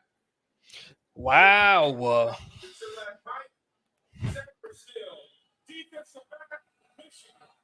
These corners are coming off the board, man. Dude, it's defense. The first round was nothing but offense. The second round, nothing but defense. Keep it going. Steelers, take a linebacker. How pissed do you think the Packers were that DeJean went right before him and then Packers immediately traded out? Oh, yeah, no, immediately. Like they didn't even wait. The pick came in and they were like, okay, we're out. DeJean's gone. We're done. So for wide receivers, let's just do like a quick big board check. Troy Franklin, Mitchell. Yep. Roman Wilson, Malachi Corley, Jermaine Burton, Devontae Walker, Johnny Wilson, Jalen McMillan, Javon Baker. There's still a lot of really good guys here, like that are on the board. Like at this point, you have to wait until the first one goes off. But at this point, with how many wide receivers are still here, I think you kind of just stick and pick at 72. I think you come back into the 3rd for a wide receiver instead of coming into the 2nd for one. I think you might have to wait too. I mean, if you feel good about 4 guys, you can kind of push it. 3 of those guys off the board, but I mean, it all depends on kind of what Douglas's big board. I mean, if Douglas views Troy Franklin as, the 53rd player and we're at 60 and Franklin's on the board, I could see him coming up. You know what I mean? The Jets have been making calls. It's what the reports are saying. We've been trying to come up. So there has to be a player that's there because a wide receiver hasn't gone since that report has come out. It's just been a run on defensive players. So I think what happened is we cooled off on the trade talks, and Soy Milk says it perfectly here. I think we're waiting for a wide receiver to go. Once a wide receiver goes, you come up to get one. Yeah, I'm kind of in the same mindset. By the way, dude, I keep how many picks does Washington have? Their name keeps popping up here. They took Newton already. They traded back once. They have 1 million picks. I'll tell you in a second. The wonders of 3 monitors. I like got Braylon. the draft here. I got you here. I got my third monitor here. They have 1, 2, 3, 4, 5, 6, 7, 8, 9 picks. 8 of those picks are in the first 5 rounds. That's crazy. That is nuts.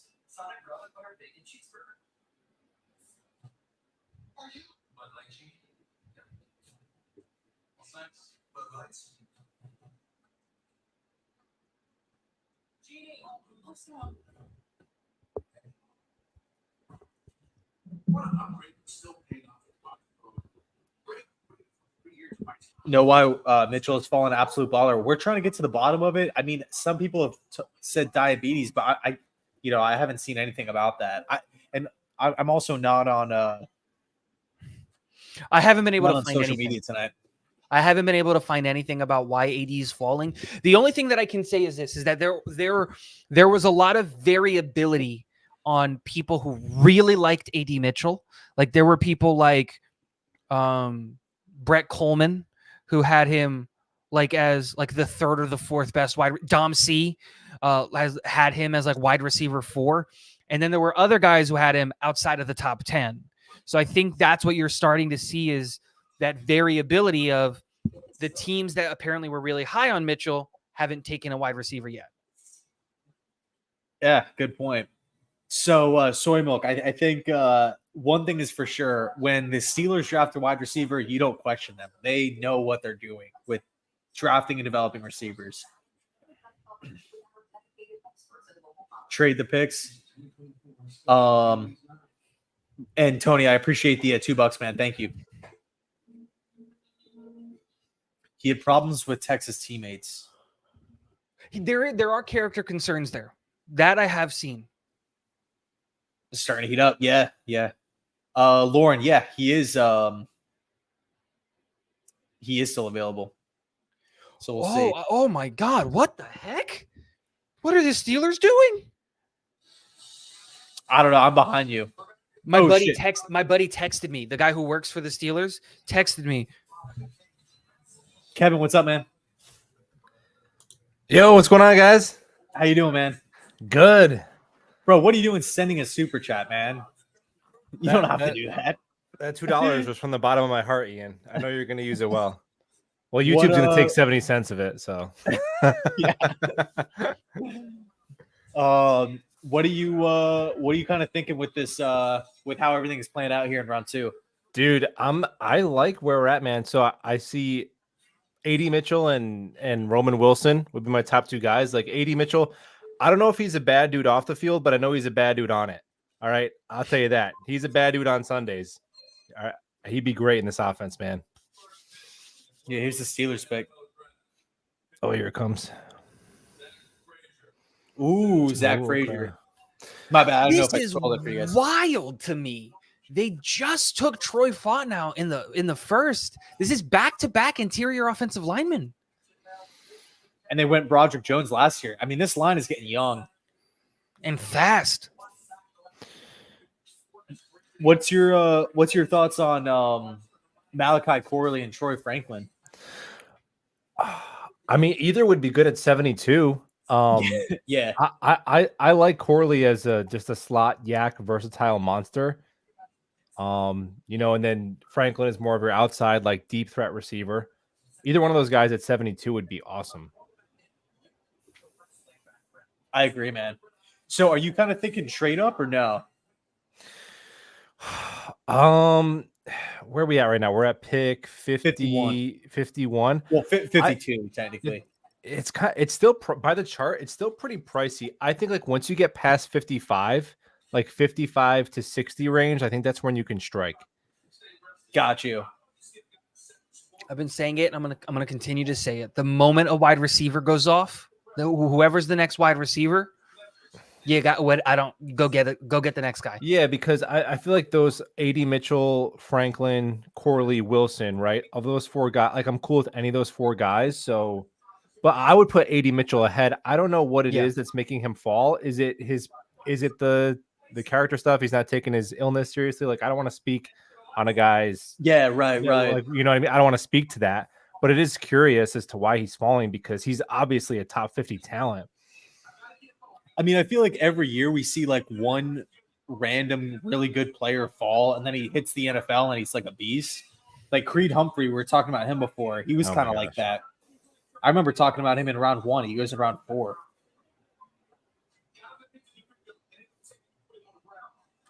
But we'll see what happens. And Kevin, I don't know where you're at. I don't want to spoil the picks. The last one you mentioned, I saw it like before you, so you're good for me. Okay, cool. I don't know why. I think because I'm like streaming the draft through. Actually, I just got a notification the Jets traded pick 72 for Elijah Moore back.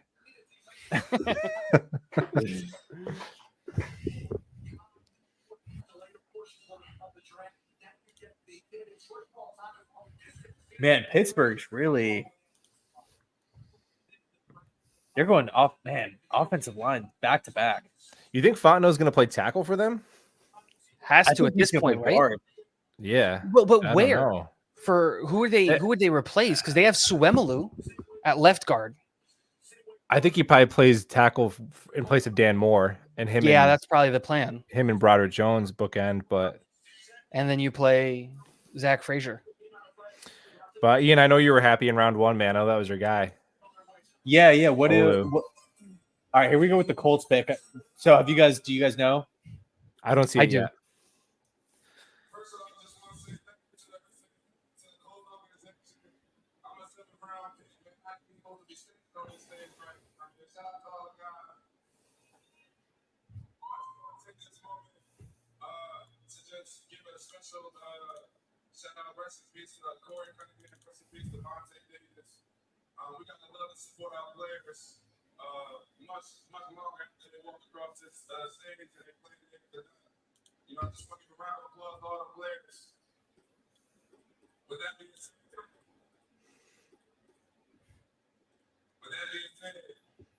with the 52nd pick in the 2024 NFL Draft, the Indianapolis Colts select.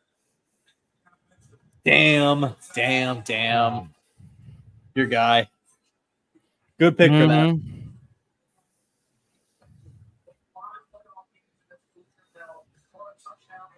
Man, that's crazy that he fell into the 50s. But yeah, so how are you guys feeling about the first round? We haven't even really talked about it. Oh, I love it, man. You can't go wrong taking a future franchise left tackle and then getting free picks on top of it. You can't go wrong, man. Mm-hmm. I mean, I feel like we were talking about last year. We were talking about like, oh my gosh, we should lose this game so we can get Olu, like at the end of the year, right? And now you trade back and you still get him. That's a good point, man. I was always team weapon. I wanted the weapon. I wanted the wide receiver. I wanted the wide receiver. And it just didn't play out that way. Like at the moment, I was upset because we took the offensive lineman and our first round pick is going to be on the bench week 1. But upset is too strong of a word. We got the second best tackle in the draft at 11, and we got free picks. Because I have it a hard time believing that the Raiders were calling to come up to 10. Like I think we just fleeced the Vikings and just said the Raiders are calling. What you gonna do, man? And then we got extra picks. So it's one of those things where it's great pick, great player. I love the head on his shoulders. I love the tape and being able to sit behind Tyron Smith and having Morgan Moses in that room. That only means he's going to be better. It reminds me so much of DeBrickasoff Ferguson, man. Even like the way because I watched his film, but I never like heard him talk, like his interviews and stuff. He seems like such a humble dude. I'm so happy for him. He's going to be awesome. He reminds me of Ronnie Stanley from Baltimore, or when he was coming out of Notre Dame. Like just a solid ass pass protector, big body. Who there was some concerns over like run game durability. Can he like match up 2 defensive ends consistently week to week? But Stanley has been awesome. I'm not saying he is going to be Stanley, but that's kind of the player that to me made the most sense when I watched Olu, but it's been so long.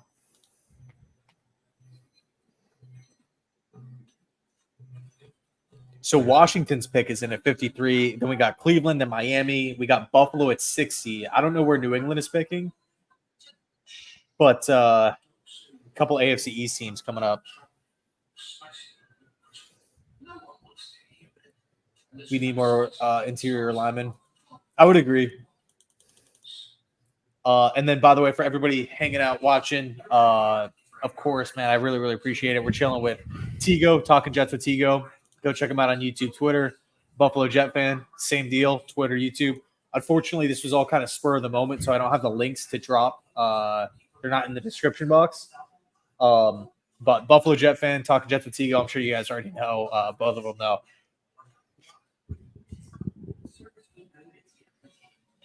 A lot of interesting picks, a lot of places that Okay.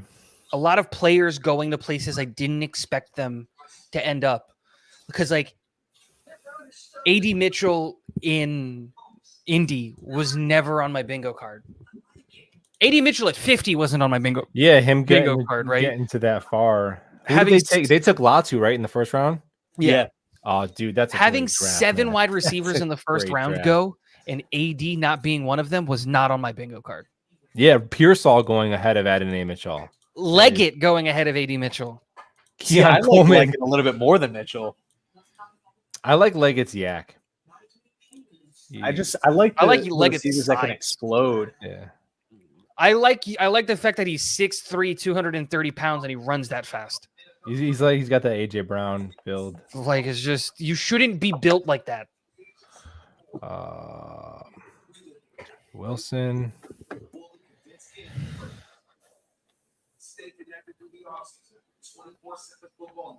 Yeah, Mitchell's Commanders gone. are having one hell of a draft. They're about to have their 3rd second-round pick coming up in a second.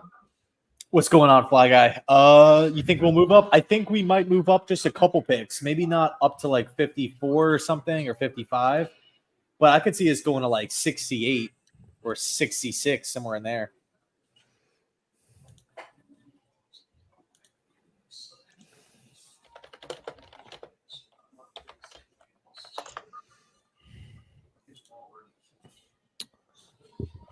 Dallas.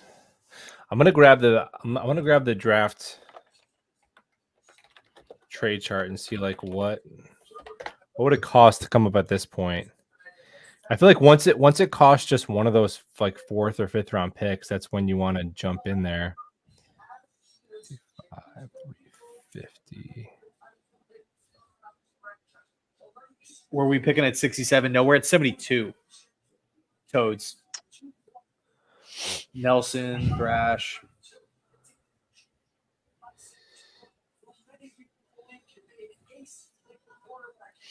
I like the fact that the wide receivers are falling because I live in the camp of we need 2 wide receivers still, not just one.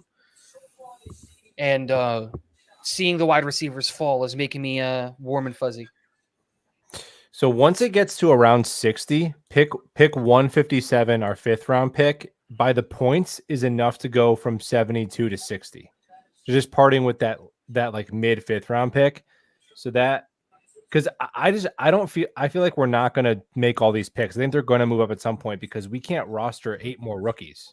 You know, like there's only so many roster spots to go around. But I mean, that's like what I thought too about like the Bills, because the Bills had 10 picks in this year's class. That was before all the trade backs too. That's crazy. So I'm thinking like, let's see, Washington.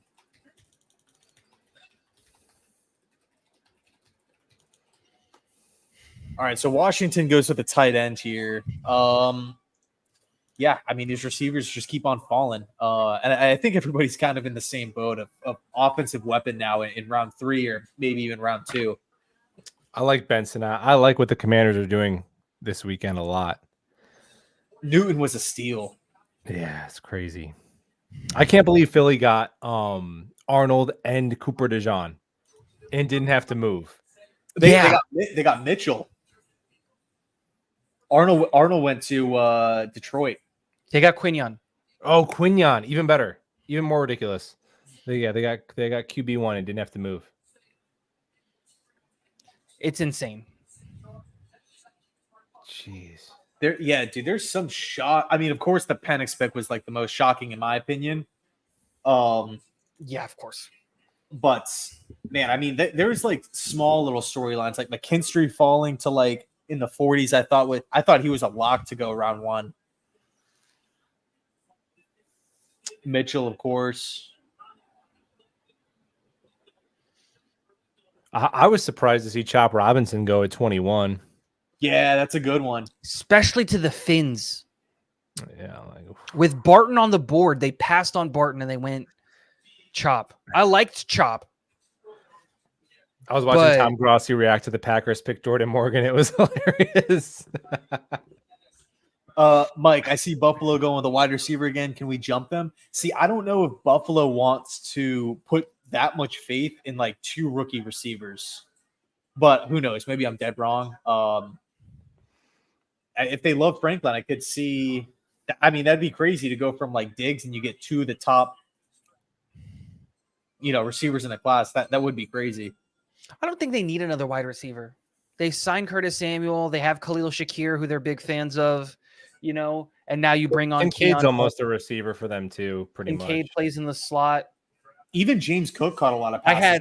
I had Buffalo Bills fans in my mention saying that Malik Collins is the next Devontae Adams. So, Matt Collins, yeah. or yeah, what's his name?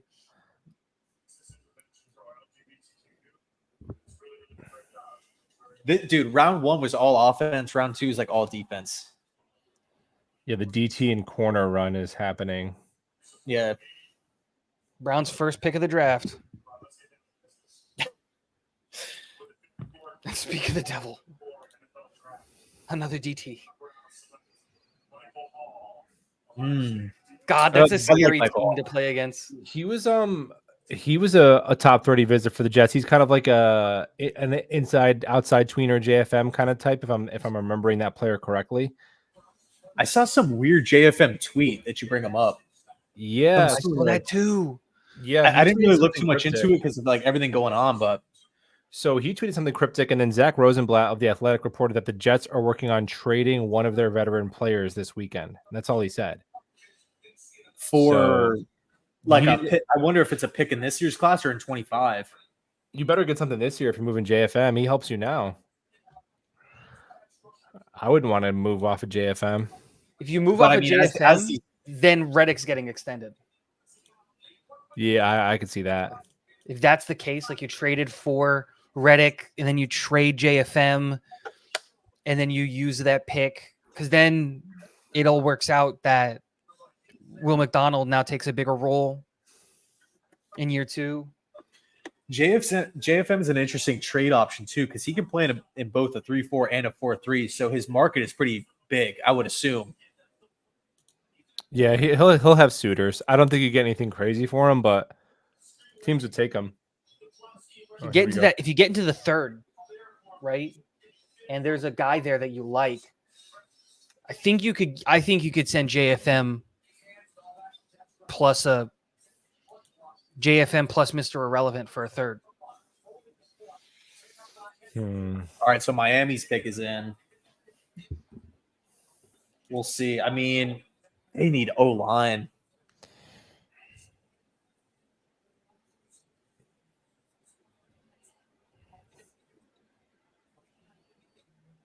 Yeah, they need O-line bad. They got that roster got gutted pretty bad.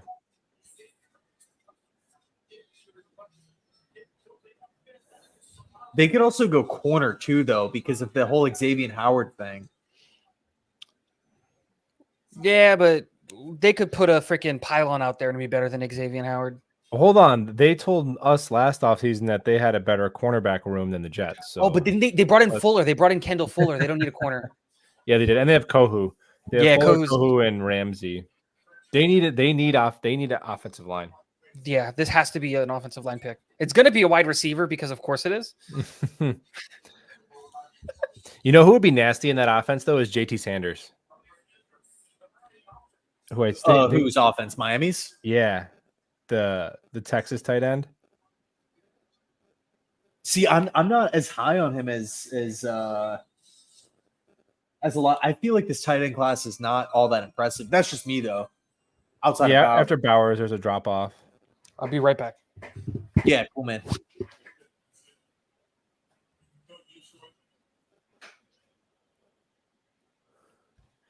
Yeah, Connor Hughes, I'm sure you guys saw. I mean, it was like an hour ago. He said the Jets were trying to trade up. Nothing's happened yet.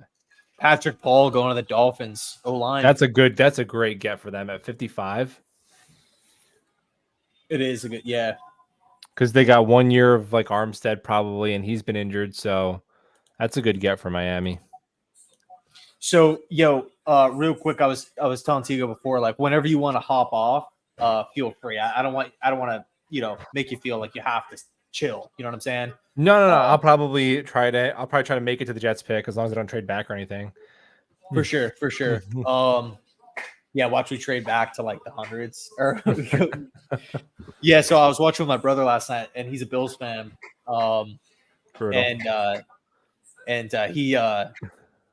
He's been talking about the draft forever, like because he really wanted a wide receiver, and then they moved back, and then they moved back again out of the first. He was so mad.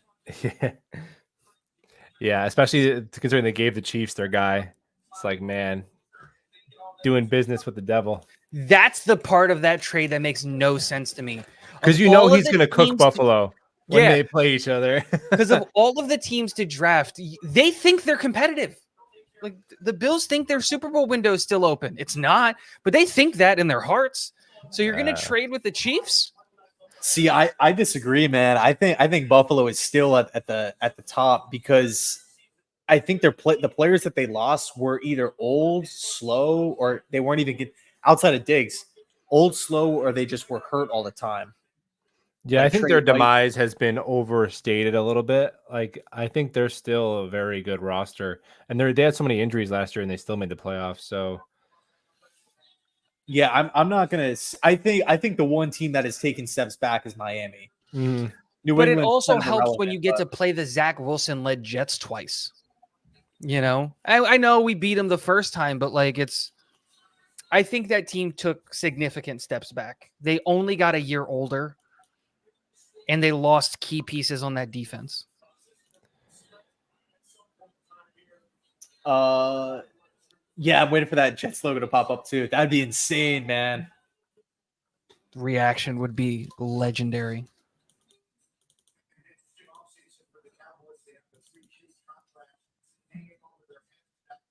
But I mean, we're in a great position, I feel. I mean, as long as Mitchell goes off the board, but I think there's three guys that make a lot of sense. Corley, Roman, and Franklin, I think make a lot of sense for New York.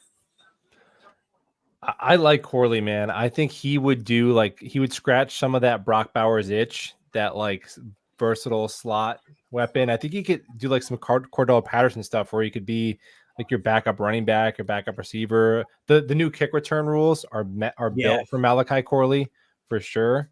Yep. Now he's kind of you gotta have to scheme open. He's not like a prototypical just line up and win reps down the field receiver. So there is that, but I don't know. I mean, there's been some buzz around that name. Like the beat reporters and Connor Rogers just tweeted out same thing.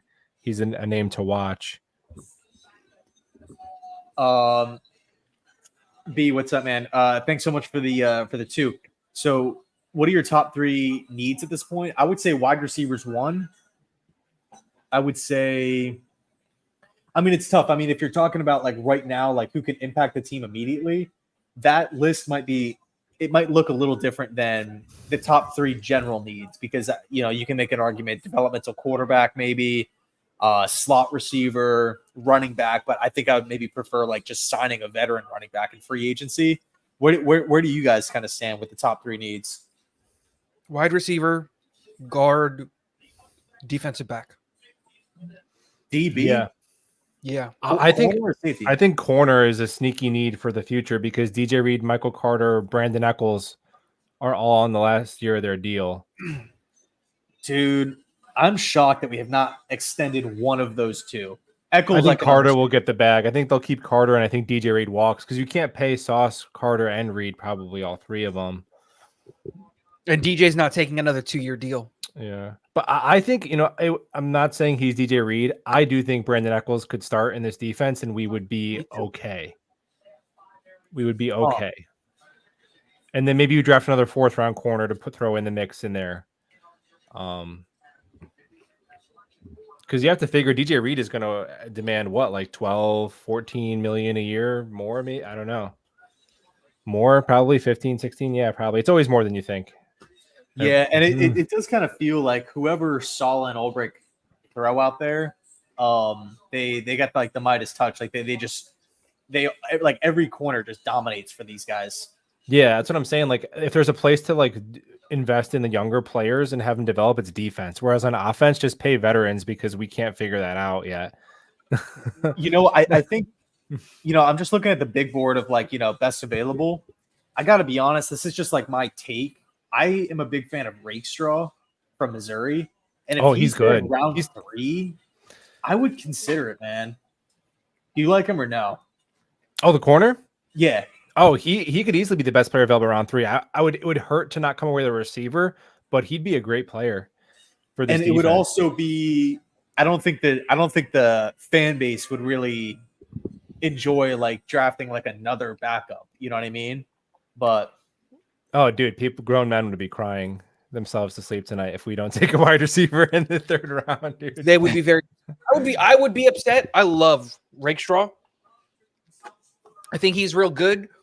It's just a problem of I don't want to see Alan Lazard put on a jersey for the New York Jets ever again. I just don't want that to happen. Wait, with Tigo, what if I told you Mecole Hardman is still a free agent? You can tell me that. Got him. Cobb is still out there, man. You know who's still out there is Corey Davis. Actually, Tyler Boyd. Jokes aside, I would bring back Corey Davis. I really would. In a heartbeat. He'd be good depth. Dude, I would, but not here. I would think maybe like later rounds. But see, I get the whole. That's what Jamie and Sherwood is. Sherwood is the Mosley replacement. Yeah, he's already in the building. Lazard is brutal. I agree. I like our depth linebackers. I like Sherwood and Barnes. I think we're pretty good there. You could always, they're going to draft one of those tweeners in like the 5th or 6th round that like a safety they try to play linebacker or whatever the case, a safety they try to make corner, something like that.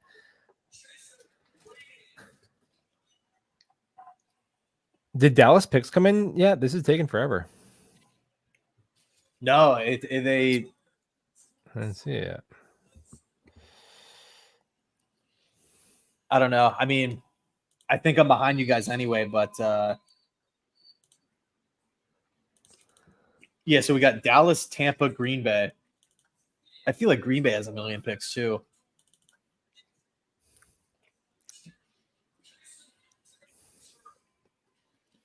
Cooper Beebe with the 72nd pick. I think it might be a little too high for me, considering we went O-line before. All right, edge rusher, Western Michigan, going to Dallas. Another defensive player. Oh, Nealand. Okay. Keep the defense going. Come on. Yeah, help us out. Help us out, Tampa. A receiver here, man. They got to get a receiver. Help us Matt, out, Tampa. What's going on, man? What's going on, Matt? Dude, we were talking before. I haven't been on Twitter since then, but dude, you're the man. I appreciate the support. Matt has been rocking with the channel for years, since I want to say like 2018, 2017. But who are you, Matt? Who are you thinking for? And by the way, I know it's late over there in England, but who are you hoping for here in round 3? Are you hoping for a trade up?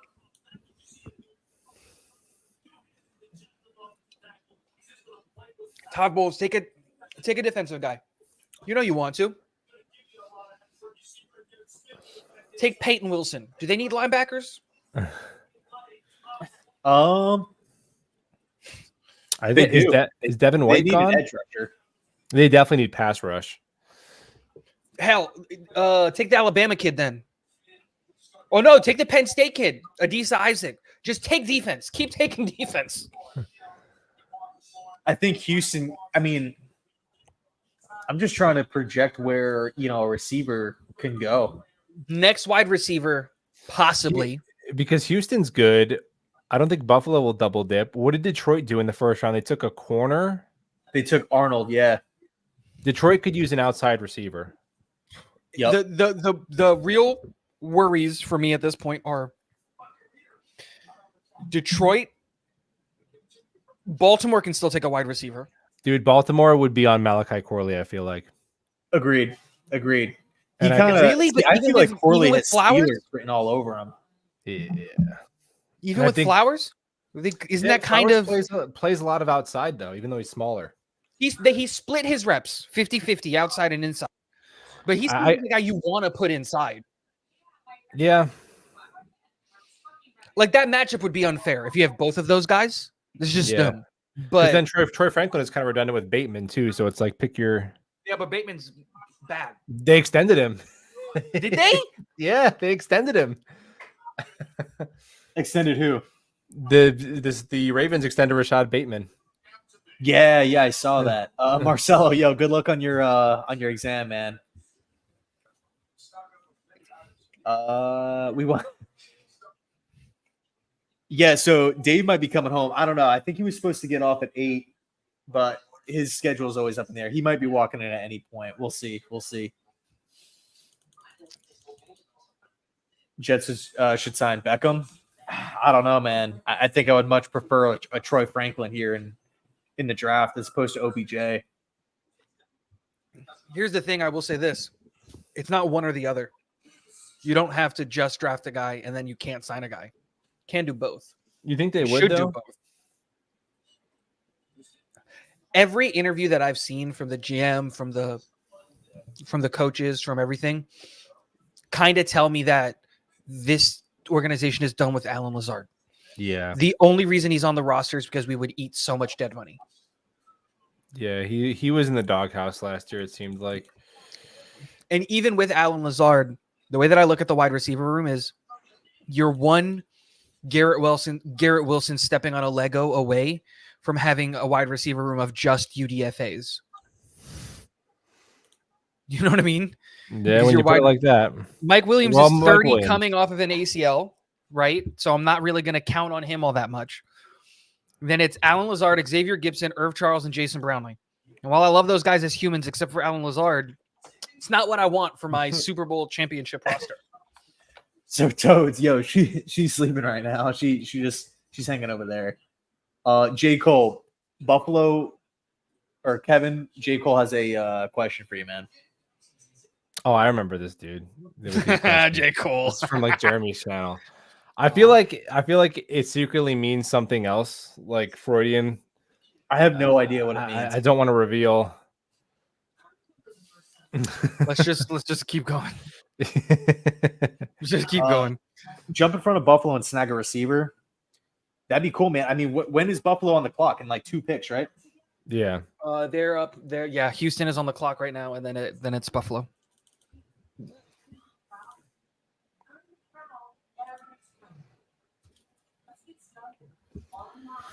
Hey guys, I'm gonna run to the bathroom real quick. If you guys want to hold down the chat for a little bit. Yeah, we're good.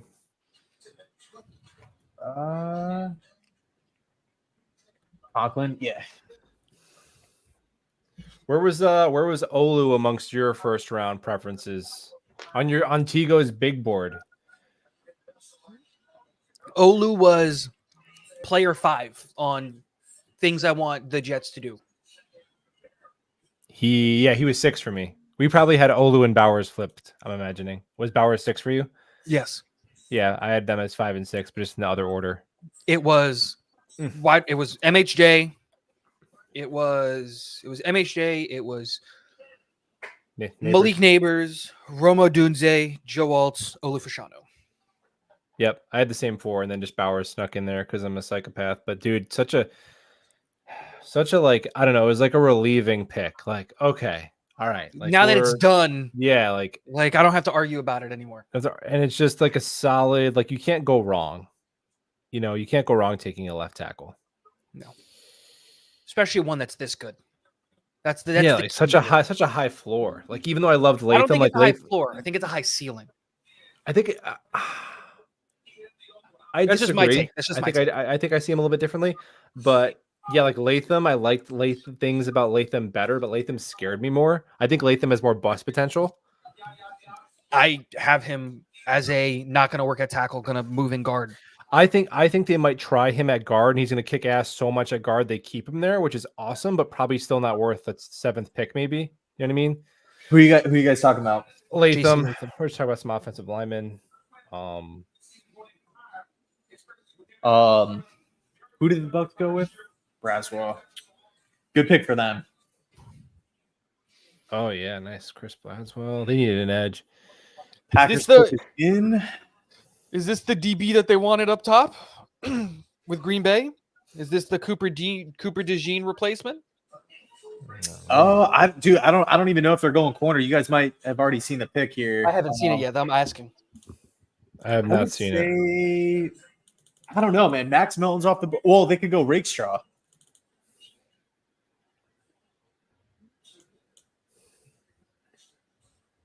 I've seen the pick, so I don't want to react.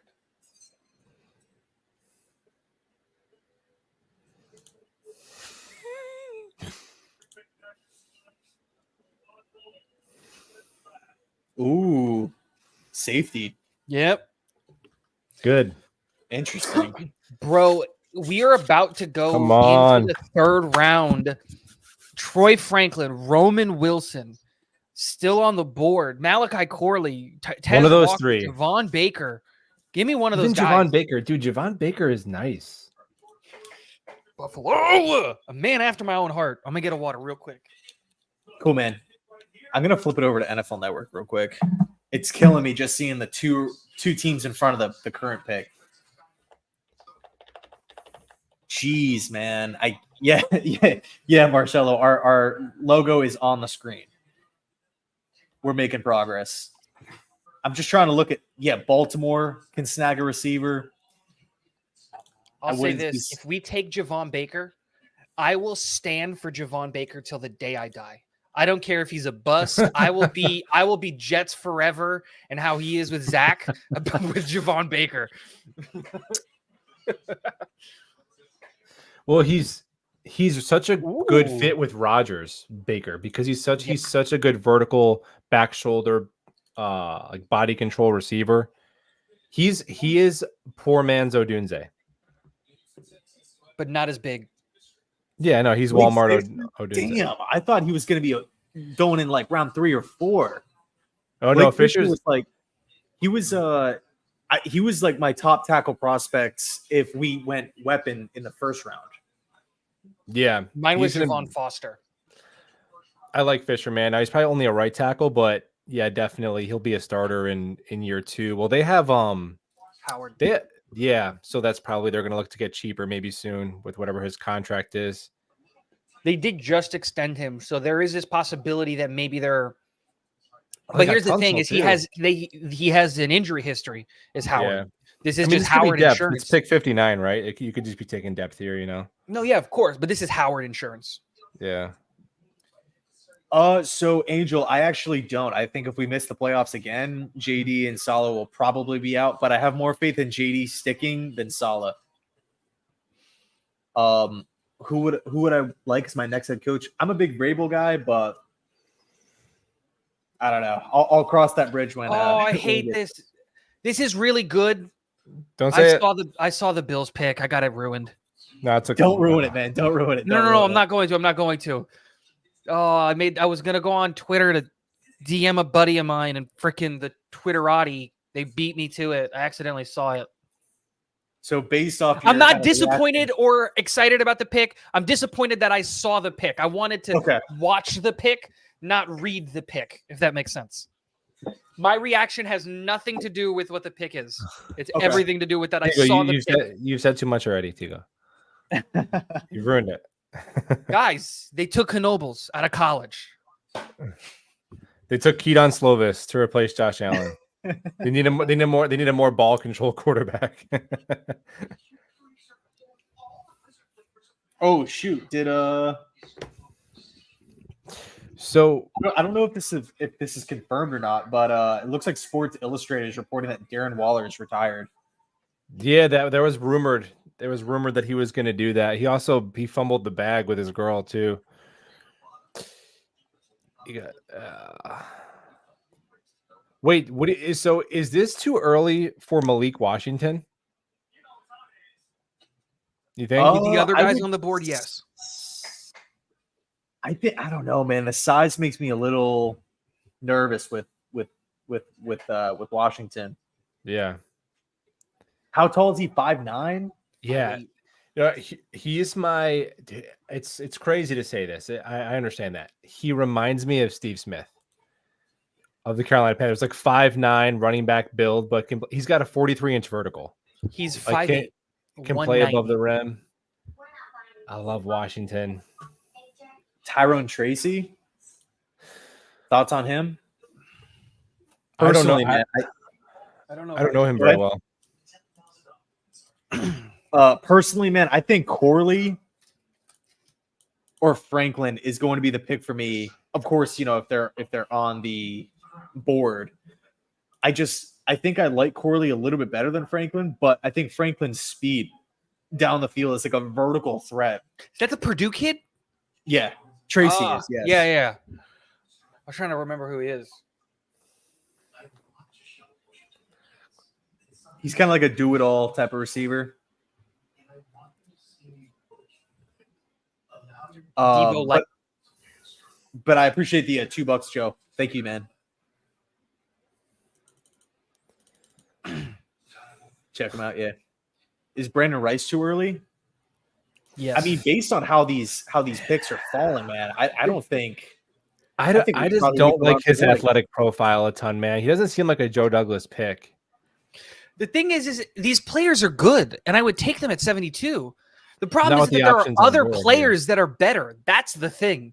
It's not that I'm down on those guys. It's just that Troy Franklin, Roman Wilson, Malachi Corley, Jermaine Burton, Tez Walker, Javon Baker, Jamari Thrash, Jalen McMillan, they're all on the board. Jacob Cowing, we went to his pro day. They're all on the board.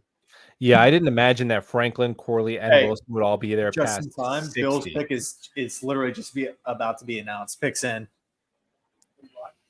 Yeah, I'm live with my boy Tigo, who has a Jets channel, and then Buffalo Jets fan, who has a channel, who is a Jets fan, but he lives in Buffalo. He lives in your territory. Hey, so this is my brother David. Yo, what's good, y'all? What's going on? Bill's pick. Oh, they took a kicker.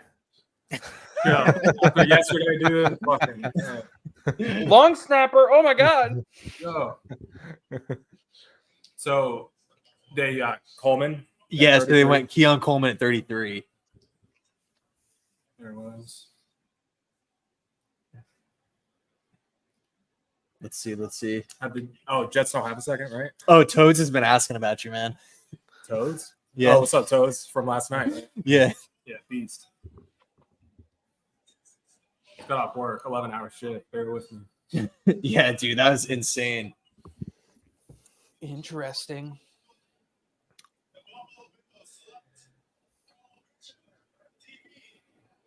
How you feel? I like that. Oh, that's a good. Not too That's a much of great him, pick for the Bills. No, you guys are gonna love him. You like it? I don't know. Yeah. I don't know his game too much. He is an athletic freak. He's gonna know. McDermott's gonna coach that. As a Jet fan, I hate it, but you guys are gonna love that pick, man. He's probably gonna start. Already, it looks like such a McDermott type of player. Bishop That's an kind of interesting reminded pick. me of like a Rex Ryan 3-4 type. Like you can just put him everywhere, all over the defense, like a Todd Bowles type of safety.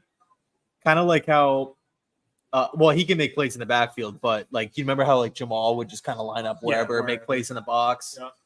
Sometimes would guard tight ends. Yeah. I like it.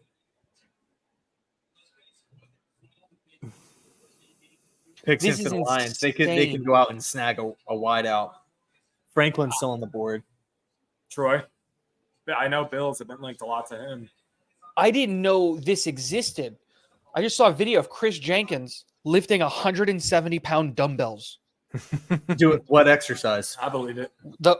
It's a defense, like the arm out, you're laying down, and then you got to stand all Oh, the a way up Turkish getup.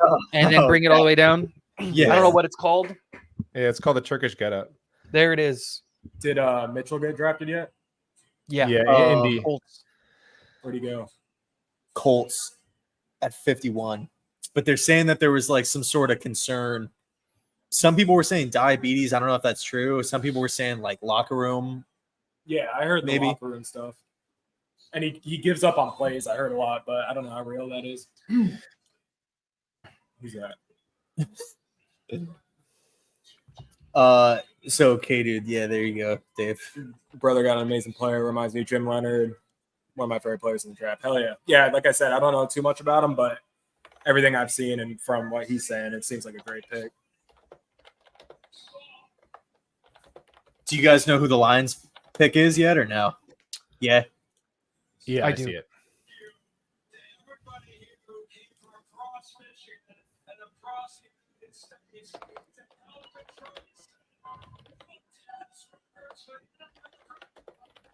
Where do those corner, like where did Kool-Aid go and stuff?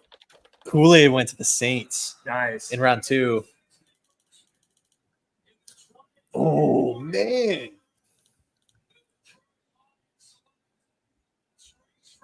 Dude, Rakestraw is one of my favorite players in the class. And the Lions get Rakestraw and Terrion Arnold. That's a revamped defense. I said it when they took Arnold, which was they realized that their problem was defense. They couldn't stop a nosebleed. And now they're putting all of the assets there. F9, man, thank you. Do y'all think we do something crazy or take a shot at Ayuk? I think we're just gonna. I think we're gonna draft Corley. That's. I'm gonna lock that in now. But I think New England can maybe take a receiver, and Carolina even. Carolina ended with Leggett last night, right? Yeah. Yeah. Mm-hmm. I liked him a lot. I was hoping Buffalo would go him at 32. Man, now my heart's starting to pump. The Yeah, pick, me the Jets pick is on the screen. The players that you want, or it's like the whole Rome Odunze thing from yesterday, because I wanted Rome real bad. And then the draft starts falling, and then Penix is at 8. Oh my God! Yeah, It can happen! That was My heart sank, man. My heart sank when the Bears called Roma Dunze's name. Dude, the Vikings. I mean, I'm not high on McCarthy, but to get their QB and they got Turner, right? Yeah. That's really good. I just feel like they gave up so many picks because they gave up 2 to us, and then did they trade up to go get Dallas Turner? Yeah, Mm-hmm. because they went to 17, I think. Man, picks already in with Baltimore. I can't believe the draft is almost halfway over. Well, day 2, I mean. All right, so I'm gonna take a shower. Yeah, sounds good, man. Nice meeting y'all. Take care, man. Good night. And then, if you guys want to do some content for your channel this week, not to just like randomly invite myself, but I'm down if you guys want to. Yeah, man. We will set it up.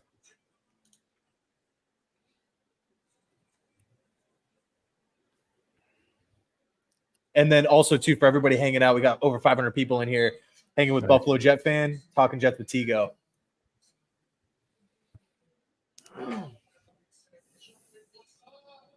Man, I hated Nada as a player. Like, as a Jet fan, I just felt like he wrecked games all the time. Oh, But Haloti Nada. Yeah, he's so good. He was great. When they had Nada, Reed, and then Lewis, like at all 3 levels of their defense. Yep. I love this pick for the Ravens. The Ravens just got better with this pick. The Ravens stay winning, man. Dude, this is such a good move for them. I hate how good this move is for them. Oh, Kansas City came up. They need a tackle. This has to be a tackle. Where did Kansas City was picking 2 picks from now? They just moved up 1 spot? Yep, they swapped. Huh. Because San Francisco also needs a tackle. Yeah. McConkey went to the Chargers. Okay. Hey, DeJean went to Philly. Dude, really? Yeah. They got Quinyon? Yep. Getting the Great White Hope and Quinyon Mitchell in the same draft without moving is insane to me. How do we keep letting the Philadelphia Eagles get away with this? How does All right, the man. NFL as a whole? And Baltimore, Keep they letting both them get away with this. just get amazing fits that fall to them. It's got to be that BYU tackle, right? Kingsley Salma. Swamatia. It's got to be him that either. Yeah, that's a good point. He's got to be the best tackle I'm left. surprised Kingsley's still on the board, actually. It depends on how you look at the kid from Yale. I'm not going to try to pronounce his name. I get them confused, honestly, the two of them. Kieran Amagaja and Yeah, not gonna work here anymore. Dude, this draft is or this third round pick at least is lining up nice. I don't want to jinx anything, but it's lining up nicely for New York. I think you're right, though. It's probably going to end up being. Yeah, it's probably the BYU kid. I gotta switch over to like what the third round board looks like now. See. Oh man! So now that the second is done, right? Who are we worried about in the third, the head of us that would take a wide receiver? Carolina. Dude, Carolina all these took teams Leggett. just about. Carolina took Leggett. Could they take another one in round 3? I think unlikely. Same thing with the Cardinals. They took Marvin Harrison. Washington could. But do they have Scary Terry and the other guy? Dotson? Yeah. They did lose Curtis Samuel. They did. Oh, that's a good point. They did lose Curtis Samuel. Yep. So I'll give you that. So Washington. New England could definitely take one. The Chargers. I think at this point too, we like trades are happening like literally every couple picks. Like I wouldn't rule it out, but I think there's so many receivers have gone. All right, let's see here. You have to listen. It's hilarious. BYU. You Good pick called for it KC, man. beautifully.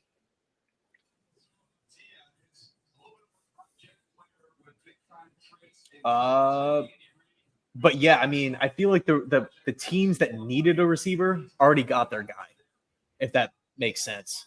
A lot of them did, yeah. I'm excited to see where these QBs land. Man. What we need San Francisco not to go tackle here because Washington needs offensive linemen.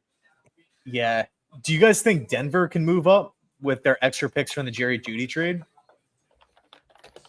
For a receiver, I mean, they could use one. Because they don't have a second round pick either. I mean, the second round's over, but that was kind of Denver's thing. They were like the Jets where, they had a high pick and then they weren't picking again until like that early round 3. And you got to help Bo Nix.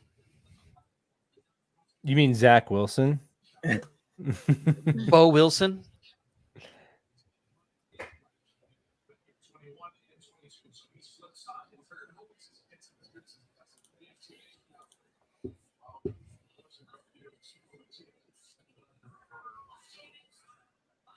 Yeah, Malachi Corley. I think it's going to be one of those two guys for New York.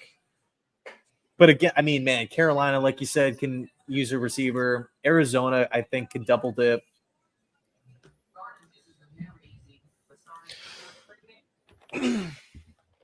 God, man. This is chest is pounding. And here's the thing. Now it's easier to come back into the third if there's a guy that you like.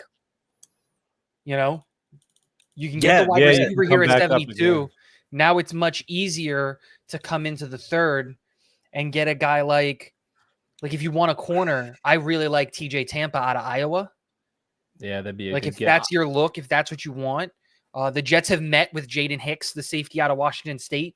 So again, if you want to come up for him, a lot of good guards still on the board. If you're looking that way, Cooper Beebe, Christian Haynes. One of those picks is designated to Michael Pratt, though, I feel like. In round 4? Yeah. Yeah, me there. too. I feel like that's such a lock. Yep. Dude, I mean, you were talking about guards before. I like Christian Mahogany from Boston College. Me too. Mhm. I know Dom likes him. Dom C likes him a lot. Because we could, I think it's only Wes Schweitzer who's the backup interior offensive lineman right now. Yeah, I personally wouldn't rule out re-signing Connor McGovern to a cheap 1 year. Yeah, he's why still not? out there. Yes, he is. But I mean, obviously not like a long-term building block there, but my mindset is wide receiver now, and then maybe focus on the depth, the backup quarterbacks, Agreed. in round 4. Connor Hughes, here comes the 3rd round. The Jets made multiple attempts to get into the 2nd round for a receiver. They were unsuccessful. Okay. I'm not really worried yet with these names still on the board. Yep. No, I totally agree. Like we could probably, I mean, I'll once one more goes off, then like you said, Tigo, then I'll trade. But I don't think there was enough of a gap between Corley, Wilson, and Franklin. Like I'm cool with any 3 of them. I don't think there's a big difference. Like, see, I feel like Franklin is just such a different receiver than those other guys, than Corley and Wilson. Because Franklin, I just look at like just as a streaker down the sidelines. Like that's like the type just blow by a corner. Yeah, well, Wilson and Corley would both have to live in the slot. Yeah, right. Where Troy Franklin, then you could play Garrett Wilson in the slot with Franklin and Williams outside, which is a different look. Franklin kind of reminds me of Robbie Anderson, which I know we don't have but dude, Robbie was a beast for a couple of years, man. He was a good wide receiver too, and he put up 900 yards with Josh McCown. Like, yep. I would take that kind of player at this point in the draft. And that Aaron can hit him that deep. Yeah. And Aaron, or not Aaron, and Robbie was a UDFA, like he really had to work his way up. I was really mad when we let him go.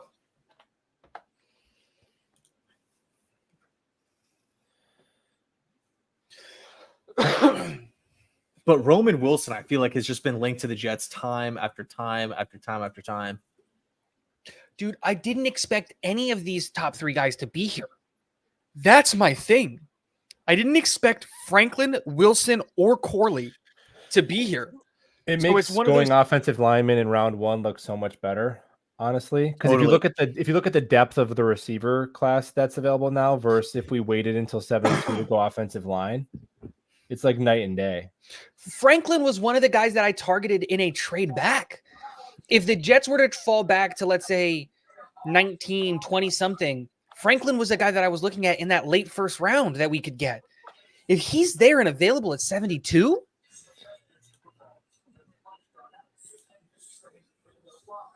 oh shit, I think the Jets just made a trade. I think we're on the clock. Yeah. The Jets are on the clock. Oh shit, it's happening. 72 it's happening. Yep, Jets are on the clock. They're at the clock. 72 and 157. I'm calling Corley. We'll call your shot. I'm calling. Yeah, I'm gonna do it's Malachi Corley. Come on. Let's freaking go, man. I'm gonna do a quick little reaction video too. So this is the first pick in round 3, technically. Yes.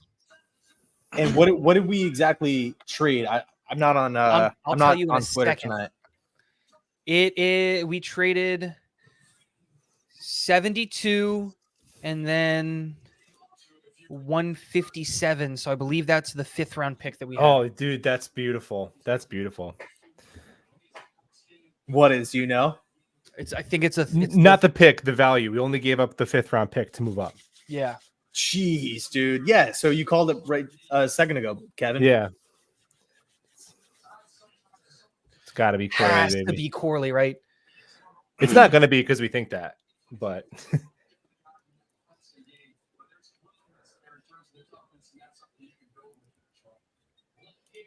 Let's go, man. I'm freaking hyped. Oh, please. Douglas was aggressive. Please. Get his guy. Jets moved up. And then guys too in the chat, if you guys happen to know who the Jets take, just don't even put it in the chat. Yeah. I'm just gonna ignore it for a little bit. Just because I don't want to get it spoiled. I might turn off my camera and mute. Let's go. I'm ahead so you can't see. Logo. There's that Jet logo. Oh, I'm so nervous for a 3rd round pick. Hey, when we're win now, man.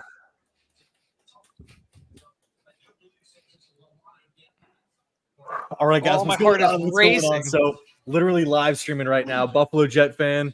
We got Talking Jets with Tigo. The Jets just traded up to the first pick in round 3. The pick is officially in 65 overall. We only give up a 5th-round pick. Are you kidding me? We got Troy Franklin, Roman Wilson, Malachi Corley. So many options here. We're all kind of talking here in the chat. I think it's going to be Corley or Roman Wilson, but Franklin provides that speed. Let's see. So it might take a minute to announce this pick here. But what do you guys kind of thinking here? I think it has to be wide receiver. I'm guessing Corley. Any 3 of those receivers, Corley, Wilson, and Franklin, I'll be stoked. Yeah, I think the Jets just have been linked to Roman Wilson over and over and over again. But Corley's the one that gets me fired up because he's just built so stout, but he's so quick on the inside. He can make people miss, and he has tons of production. Granted, smaller school, I completely get that, but Western Kentucky, man, like they're on the come up. But then Troy Franklin can hurt defenses over the top. He could be on the perimeter. We were talking about it before. You know, if you draft a Troy Franklin, who, by the way, was not expected to be here. Same with Roman Wilson, but you know, if you draft a guy in Troy Franklin, you can put Garrett Wilson on the inside and let him work in slot, and then Franklin and Mike Williams on the outside. And I also think too, Troy Franklin might be not necessarily a better fit, but in the event that Mike Williams is hurt and can't play, Franklin can kind of supplement some of Mike Williams' role, if that makes sense. No doubt about it. I don't think so because he's so slight. That's the problem with Franklin. Franklin fits a profile that we don't have on the team because Mike Williams has got at least 30 pounds on him.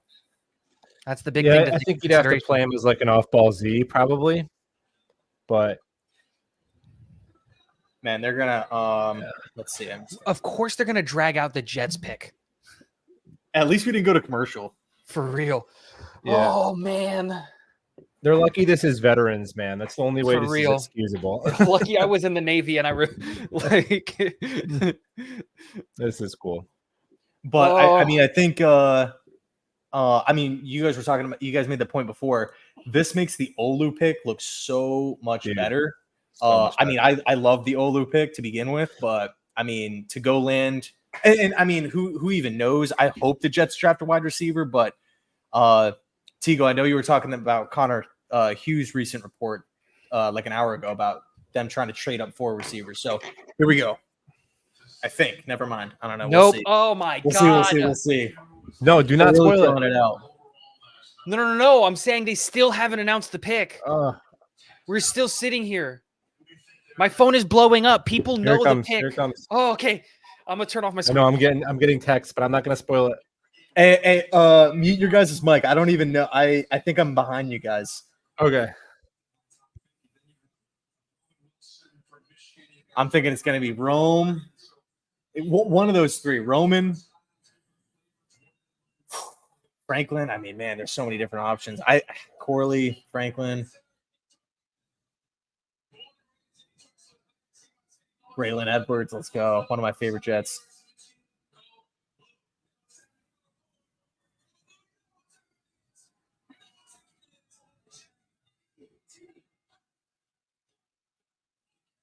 I can't believe we only gave him a 5th rounder too, by the way. Oh, let's go.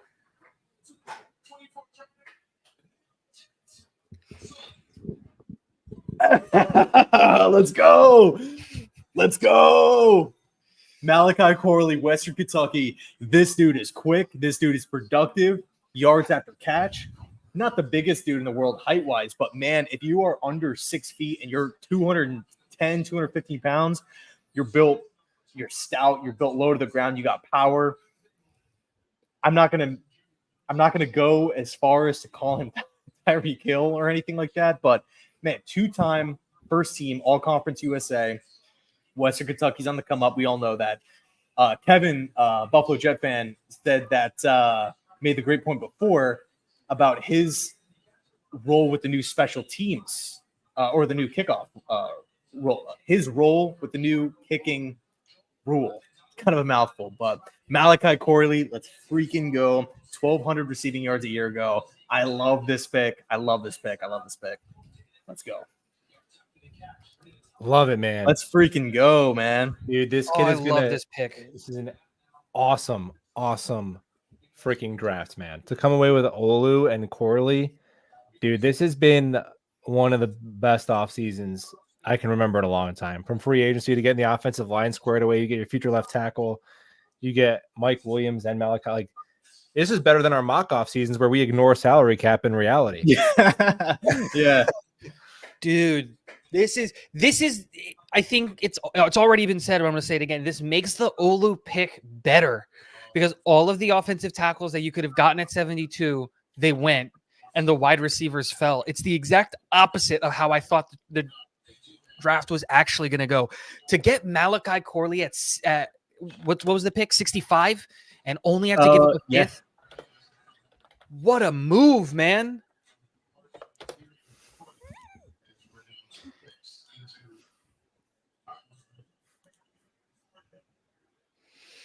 And we still have 3/4.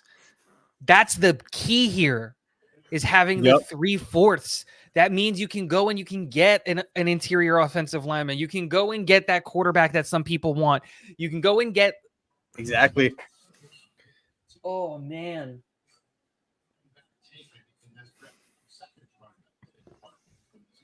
This is really so. Will Parkinson just tweeted this. Apparently, Daniel Jeremiah just said this on the broadcast. He's a smaller, more compact Deebo Samuel. Think about Randall Cobb in his prime. That's what his comps were for Malachi Corley. So let's freaking go, man. I'm juiced up. I just love how stout and built Corley is, because he's not like a twig out there. You know what I mean? Like he's kind of seeks contact, which I like. Man. I mean, truthfully, we can see another Jets trade up. Yep. Doesn't mean that we're done. Almost 1,000 receiving yards last year, 1,100 yards the year before, 11 touchdowns last year. Just, I love it. I love it.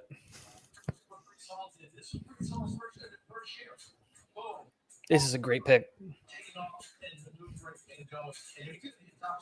Totally, man. Totally. Benson to Arizona, Washington. Their pick is in. I'm like losing track of what's going on in the draft. Damn, we got 928 people in here. For everybody watching, make sure you guys go check out Talking Jets with Tigo over on Twitter and YouTube, of course. Kevin, Buffalo Jets fan, same deal. YouTube, Twitter. Unfortunately, I don't have the links to drop in the description. But again, Talking Jets with Tigo, Buffalo Jet fan. They're hanging out, and we're all just kind of chilling. Yeah, I mean, I'm not actually too sure how long we're going to go live for, but we'll kind of see. I think I'm going to hang out on live at least for a couple more picks, because I really want to see where these QBs land. But yeah, man, I'm gonna bounce, boys. I wanted to see the Jets pick with you guys. Take it easy, bro. Thank you, man. Appreciate it, man. Thank you. Yeah, Ian, I'll message you. We'll talk ball on the channel sometime soon, man. All right. Appreciate you, bro. Appreciate it, guys. Have a good night, chat.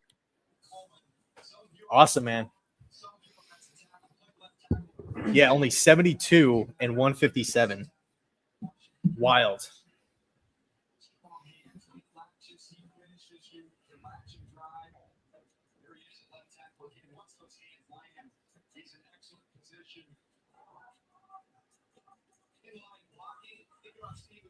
Dude, this is my type of draft class, man. I've been critical of Joe Douglas, but this is the class that really lines up with what I like to do.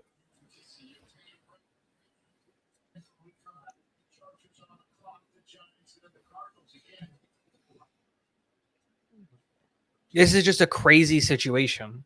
It's just, there's no other way around it. Like, there's no other words to say about, like, the moves that we've made, the moves that we're making, and all of the stuff, trading Zach away, turning the Zach pick into, that 4th and the 5th, using that 5th to go and get Corley. And I really it's awesome, dude. Corley in this fit. Dude, the sad reality is kind of like sinking in that we're done for tonight unless we trade back up. But dude, I could not be happier, man. I think we are killing the draft process. I thought we were gonna have to trade up for Corley. I mean, we did have to trade up, but I thought we were gonna have to move up into the like late 50s to go 60s. get him. Yeah, I thought we would have to go much higher to get Corley. To get 65, the third round 65, yeah. Yep. doesn't make sense, man.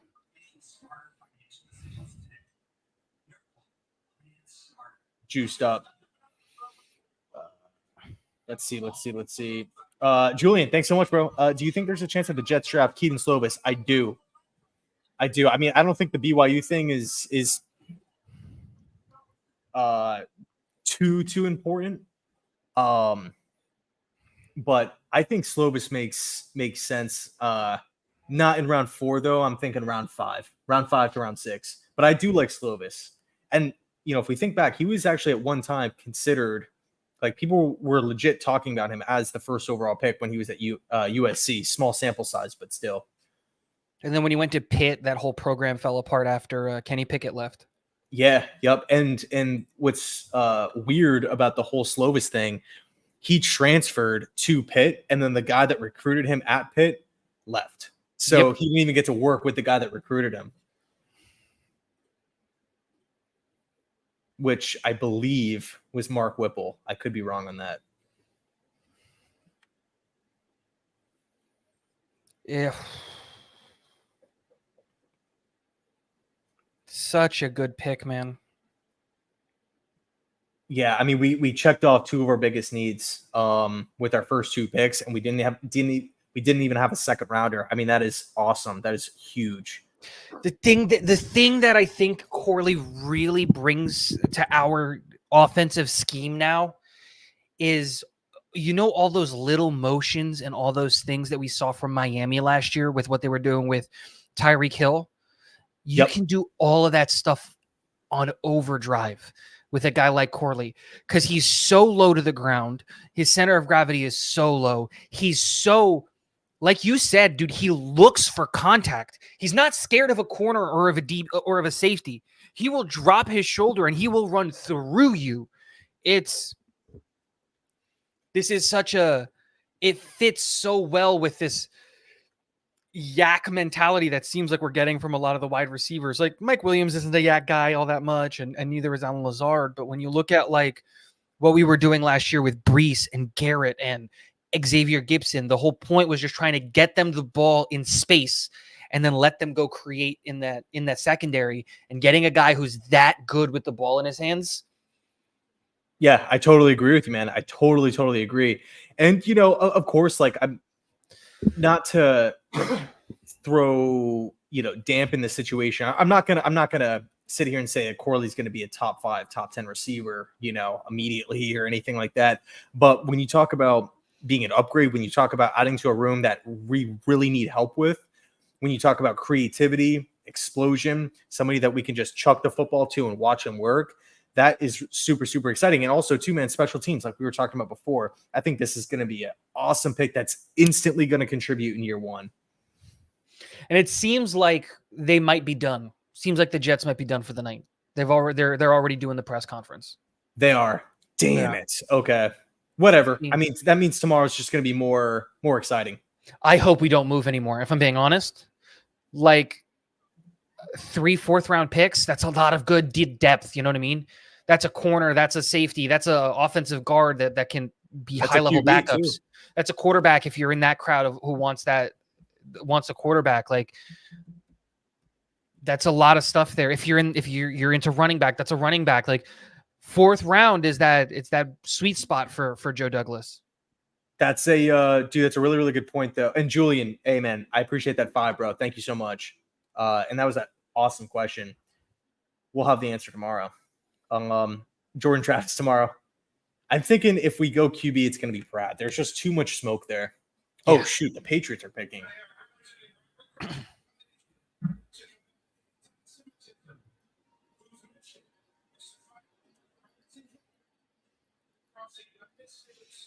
According to Zach Rosenblatt, the Jets had called from the mid of the second round to try to get back in for Malachi Corley, and there wasn't interest in people going all the way back to 72.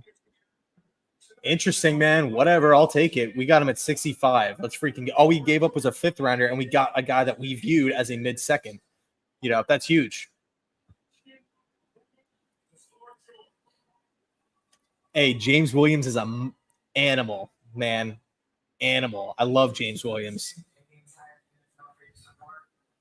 Safety next, yeah. Do I prefer Corley over Wilson and Franklin? I like Corley more than Roman Wilson. I think. Here's the Pats pick. Interesting. What are the Pats doing?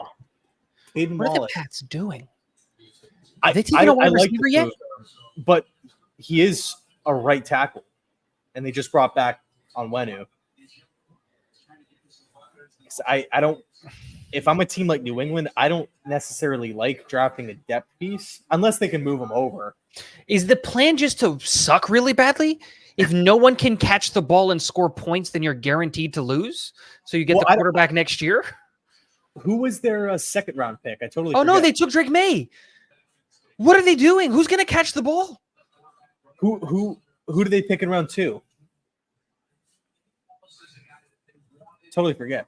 But Jalen Polk. They took a wide receiver. Okay. I forgot about that. Okay. They took a wide receiver. I was like, what is this pick? But yeah, man, I think Franklin and Corley have 2 different skill sets. They're 2 different types of wide receiver. It's almost like comparing like Amon-Ra St. Brown to George Pickens. You know what I mean? It's kind of like take your pick. What do you want? What do you value more? But I do like Corley over Roman. The thing is with these 3 guys that you're talking about, they're 3 completely different human beings. Like none of their skill sets overlap. Corley is a slot yak gadget player, and like gadget in a good way, not gadget in a Braxton Berrios way. And then Roman Wilson is your more prototypical 6 foot, 200-pound wide receiver, can kind of do everything. He's not excellent at any one thing, but just kind of does everything. And then you have your Troy Franklin, who is long and stout, and just you have to put 2 guys on him because if not, he's going to burn your corner. I'm actually kind of thinking the Chargers can go with Roman Wilson right here. I don't know if have you seen the pick? It's happening right now. Oh, it was going to happen sooner or later. There was no way this wasn't going to happen.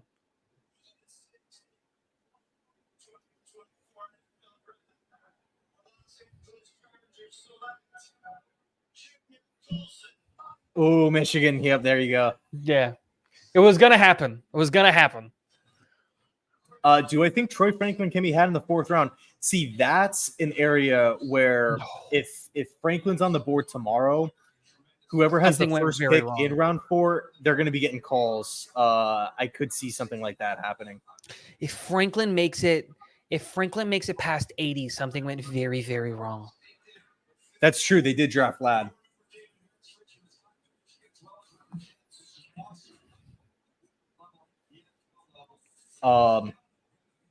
But dude, man, if the Jets are already doing their presser, I think I might call it and then kind of get ready for tomorrow, man. Well, of course, watch the end of the draft. If we do end up trading back up, I'll be back on with a little reaction video. But I think I'm gonna call it, man. If that's cool with you. No, yeah. And bro, let's do something next week. Yeah, for sure, man. Like I'm always down. Sure. You send me a message. I'm down. Like I said, I'm a stay-at-home dad, so my best times are in the evening when I can put the kids down. But if my wife is here with the kids, I can record during the day. Like I'm always down. I can always. Sweet, bro. Yeah, man. Let's do it. I'm totally down, man. I appreciate it. And man, for everybody hanging out, it again truly means the world. I know it's not super fancy types of streams and everything like that. I try to keep it low key and just have more of a draft hangout. So I appreciate it. I'll say this because Ian won't. But I will. There are 600 of you in here, and there's only 250 likes. What are y'all doing? Go and smash the like button. This is disrespectful. Come on. Smash that like button. I appreciate the likes, man. Thank you guys. Thank you guys. Thank you guys. Giants pick is in. Cam Kitchens is still on the board. Hicks is still on the board. Man, the Jets got options. All the QBs are on the board. I'll say this to help people get excited about Malachi Corley, right? I'm going to give you a stat line from one of his games in 2022. Malachi Corley against Charlotte, and again, not a great team, right? For Western Kentucky, caught 6 passes for 157 yards and 1 touchdown. Here's the key part about that. None of the passes that he caught was in front of the line of scrimmage.